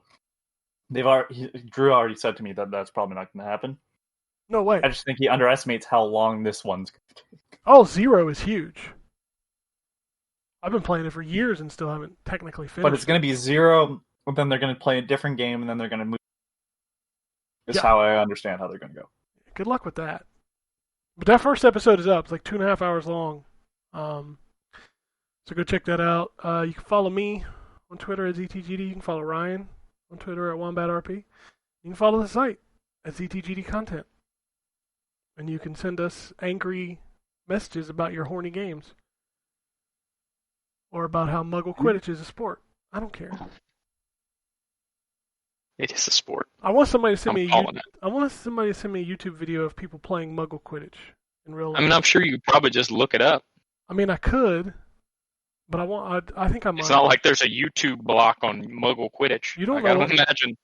That's true. I don't know. You don't know what I can't. I never even heard of it until today. So I mean, that's the beauty of this podcast is it's been going for, where are we at? We started in 2006? yeah, this will be 15 years 15 in years. August And we're still learning new things. about Muggle Quidditch and about what's a sport and what's not a sport. Oh, I heard a badoop. That probably means Anthony sent us a link to Muggle Quidditch.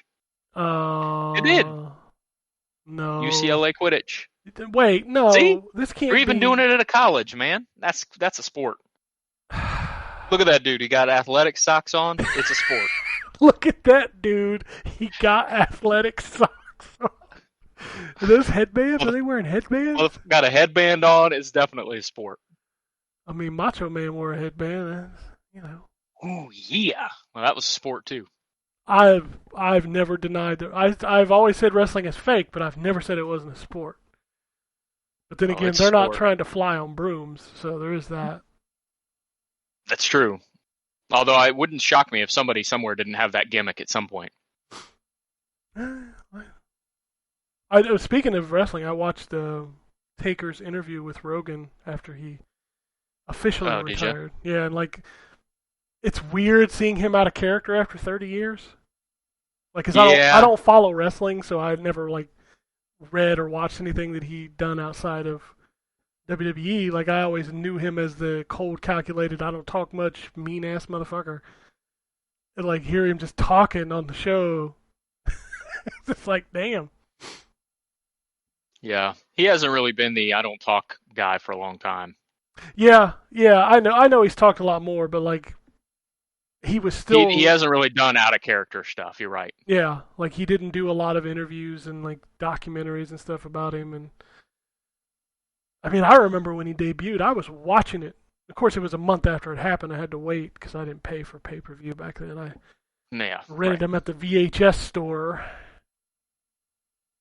But I remember seeing him come out.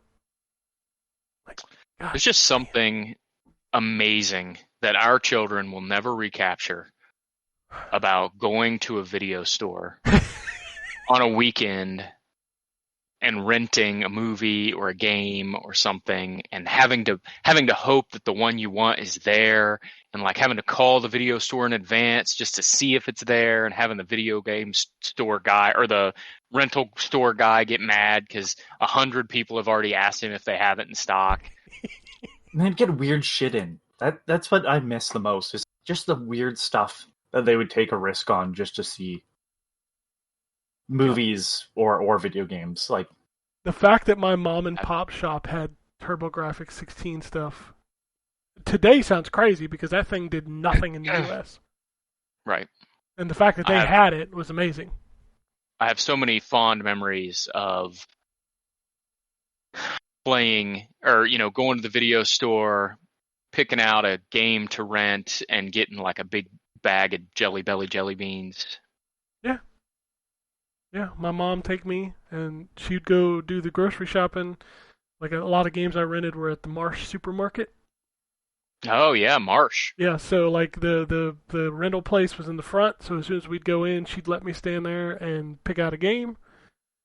And she'd do the shopping, and then you grab that ticket, that ticket that comes out of the box. Yep. And then you rent it and take it home, and you hope your NES, the cartridge that you get, is not dirty. Yep. So you got to mess with it for 20 minutes before it boots. Yep. Those were Great stuff, man. those I were played the some of best the weekends. I played some of the most truly terrible games I've ever played in my life thanks to video rental stores. Yeah. And I wouldn't change it for the world. No. Although it was worse when you bought a game and it sucked. I remember one Christmas, my mom took me to Meijer and said, you can get a game for Super Nintendo. And because it was 1990 whatever, I picked Home Alone for the Super Nintendo. Oh, yep. That'll do it, man. Oh, so man. many bad licensed games in that time period, but it didn't matter. It didn't matter. I still probably put like 20 hours in Home Alone. Oh, I'm sure you did. Because you had it, man. Yeah. You had it for the weekend. You had to. That was your game for the weekend. Yeah. Couldn't be messing around and just being like, oh, I don't like it. No, man, you played it. It didn't matter if it sucked or not. Too bad. Yeah. It's not like today where there are 37 other games that came out last week. Right. Yeah. That's the shit you were stuck with for that weekend. Yeah, we didn't have Because free-to-play if you games. complained about it, because if you complained about it, your mom or dad would have been like, seriously? I just rented you this game and now you're complaining about it, talking about you're bored and you don't have nothing to do? Get out of my face. Go play the game. Yep. That's exactly what happened. Now my son can go on Roblox and play 600 games in 10 minutes. For free. Yeah, for free. Yeah. For absolutely free. Yeah. I had that joke with my son the other day. He was complaining there wasn't anything on TV to watch. I'm like, motherfucker, we got Netflix. We got you Hulu. called your son a motherfucker. No. I was like, we got Netflix, we got Hulu, we got Disney Plus, we got HBO Max. I used to have to come home. Got and- all this stuff. I was like, I used to have to come home and hope it was 3 o'clock and that the Transformers was on and there wasn't a news story. Oh, man. Yeah, And then at 3:30, that shit was over. that's right. I didn't get to watch. I didn't get to hit next episode on the button. Nope. You had to wait. Now he's complaining he ain't got nothing to watch. I'm like, you know what? If you ain't got nothing to watch, I can't help you. Right. You literally have access to like everything. Like you can binge watch Gummy Bears. Bouncing here and there and everywhere. Exactly. I don't want to hear no complaints. I got to watch one episode a day. So shut the fuck up. That's right. Well, now you know you're listening to the Old People Podcast. Yeah, get off my lawn. Talking about how good the kids got it. Oh man, I am officially my I father. seriously do miss I seriously do miss the video rental days, man. Like I know everybody loves the convenience and I love the convenience too, but there really was something to be said for like just standing in the video store and trying to figure out what you wanted to rent and looking at a box and being like, man, is this game good or does it suck? The cover looks good, but these screenshots on the back, I don't know. I don't know. That's- I don't know. That's a thing that people don't even understand with music, even. You know, like standing in a store, knowing that you're only willing to spend so much money, and flipping through records, and maybe you don't find anything new from bands you like, but you don't have that issue of, like, this looks interesting anymore. Because Spotify just says, we've looked at what you listen to. Here's some shit to try out. It's Yeah. not the same. There's no level of experimentation associated with it. It's I mean, to be fair, that's the way almost everything is now. Yeah. Yep. Remember when we used to have to go see a movie to see a movie trailer? I mean, Yep. think about that. We had to go to the theater. That's a funny story. I think it was Jason. I want to say it was Jason. But Jason and I bought tickets to see a movie just to see the Phantom Menace trailer. Yeah. We didn't stay for the movie. You just watched the trailer and left? Yeah, we pulled into the back of the That's- theater, watched the Phantom Menace trailer, and left. That's peak geekdom right there. Yeah, because you couldn't just go on to YouTube when the trailer dropped and just watch it. Right. And I'll tell you what, I'd have done it again. I was rad as shit. Like you walking out of the theater. Well, It was a kids movie too, so like a bunch of kids in there. And it's weird. people don't appreciate it, man. People don't appreciate what we've lost in the sake of all this convenience. As much as we've gained, there's a lot that's been lost too at the same time. there's no more like that look of discovery in a child's eyes. Yeah. Like when you walk in and it's like, oh, I didn't even know they had this game or this movie. Yeah. Now they just know everything.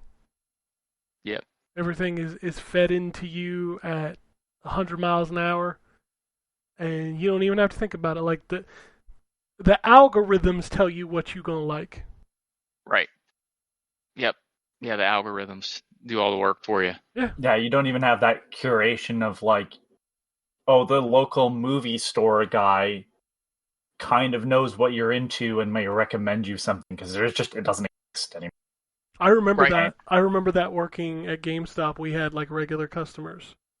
Yep. And when a game came out, we could be like, yo, you should check this out. This is your jam. And nowadays, kids just come in, they're like, yeah, I'm looking for this game because I watched 40 hours of it on YouTube and it looks rad. Yeah. So my son knew everything there was to know about Undertale before he even played Undertale. That's crazy to me. Yeah, he knew everything. Knew where everything was. Knew how to beat the people. Knew it all. And knew all the characters and all the special secret characters because there are 100 different Roblox Undertale games. Man, it's what we always said we wanted. Right. Now we got it. We didn't know what we were asking for. Yeah, now we got it. We're like, man, I miss the old days. Yep. That's just the nature of nostalgia, but still. Yeah, for sure. Anyway. I'm gonna hold on one more Go thing. ahead. You say it's the nature of nostalgia, and I agree to an extent, and I realize I'm coming more from a music angle, but I mean I'd argue this with anything. The problem with this, the way it is now, is that I don't think you get the same sort of cult aspects that you do with old media. Whether it be video games, music, or movies, or television shows. The way this is set up now is that it is the most popular stuff that is inevitably going to be pushed into people's faces. So you don't get that aspect of, like Deadly Premonition would not have gotten a sequel in this day and age because it just would have sank to the bottom. And I know that's people have different thoughts about, but like that is only a decade of a difference, really. Decade's a long time in technology. You're right, but what I'm saying is like it's not even necessarily a nostalgia thing. Like when I get stuff on Spotify that's sent to me, it's mostly stuff I recognize the names of, like in terms of artist, because of course that's what most people are listening to. So inevitably, the way it works is that the most popular stuff is going to be recommended because it's what most people listen to, which is where most of the data comes from.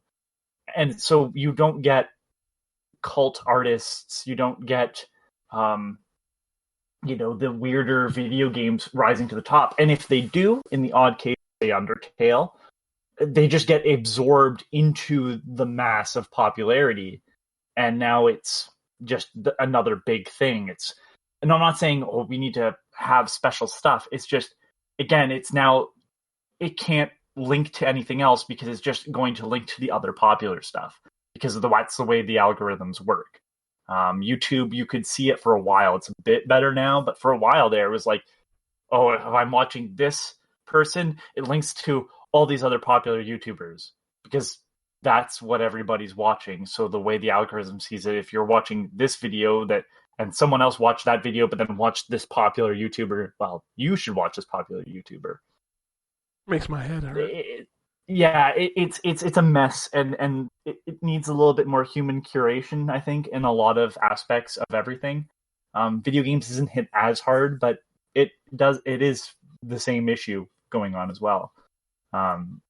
So Steam tried its best with the curator system, but I think that's kind of been abandoned by most people at this point.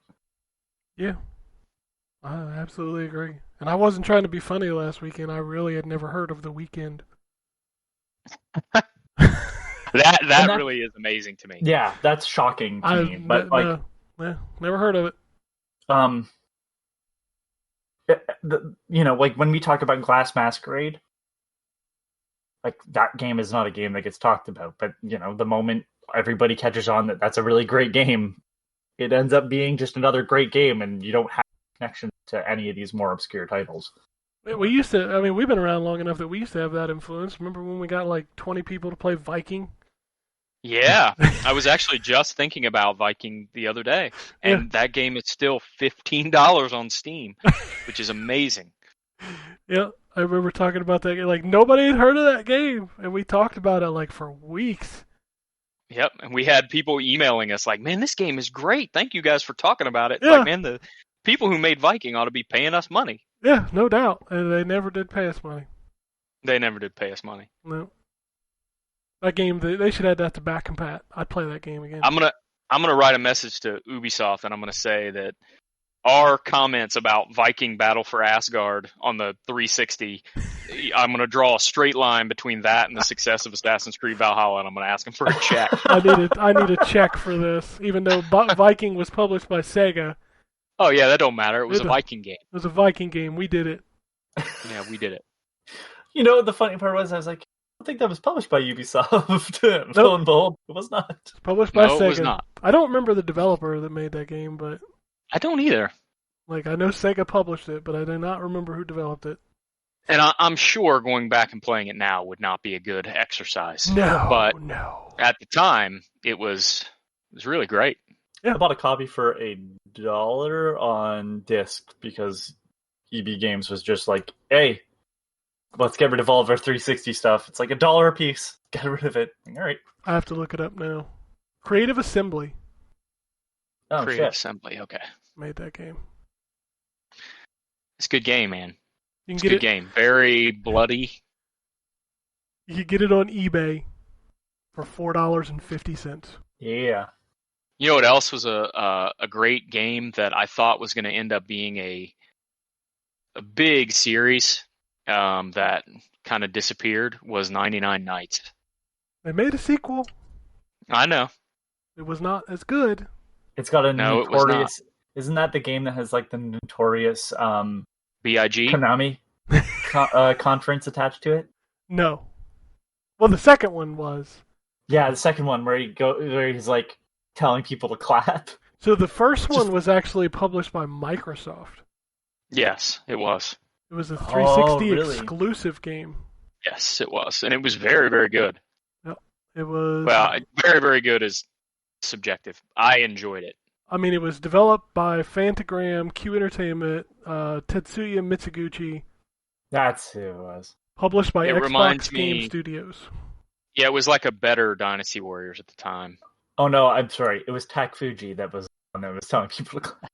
Yes, that's the creepy Oh. conference. But yeah, the first one was Microsoft. The second one came out, and it was not good. No. Not even by 99 Night standards. That is true, So unfortunately. I remember the Xbox 360 at launch. The hook to that thing was thousands of characters on screen. Yep. 99 That Nights, was the big... Yeah, 99 Nights had that push big time. and so did Dead Rising. Yep.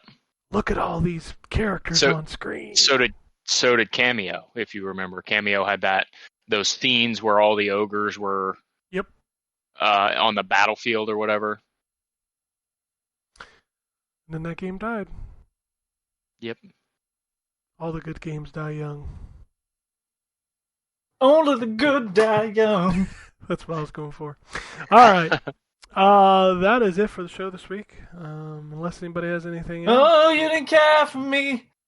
Praying on your rosary. Whoa, whoa, whoa. Come out, Virginia, don't let me. Okay. Sorry. Great. Are you done? Nope. I love Billy Joel. You can keep going if you want. I love that song. Look It's an for, amazing song. We're gonna release that. We'll do that and some Bob Dylan. Yep. The cover album.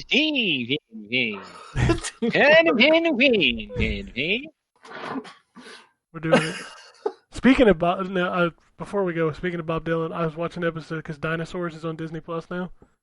Yep. They have that episode where Robbie is a vegan, and he goes to the vegan cafe, and there's like a Bob Dylan dinosaur singing. The vegan cafe. I don't remember that. Oh. I don't remember that episode. Yeah, like he's up there I with believe you. But I He's don't got the remember it. harmonica, and he's up there like eating the weeds and the broccoli. Oh shit, that show's good. Anyway, we out. Peace, precious. Alrighty. And it goes something like this. Epic fail.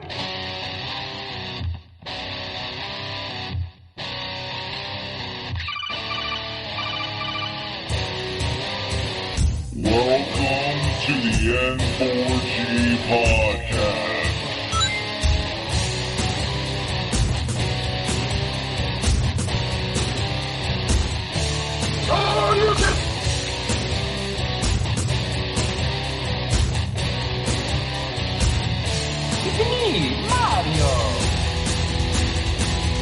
Zero tolerance. This is gonna be a very interesting episode. Captain Con. Greetings, programs. I got lost trying to find my way to the secret underground N4G Radio lair. The Wombat. And Always with being angry. Killer Wolverine.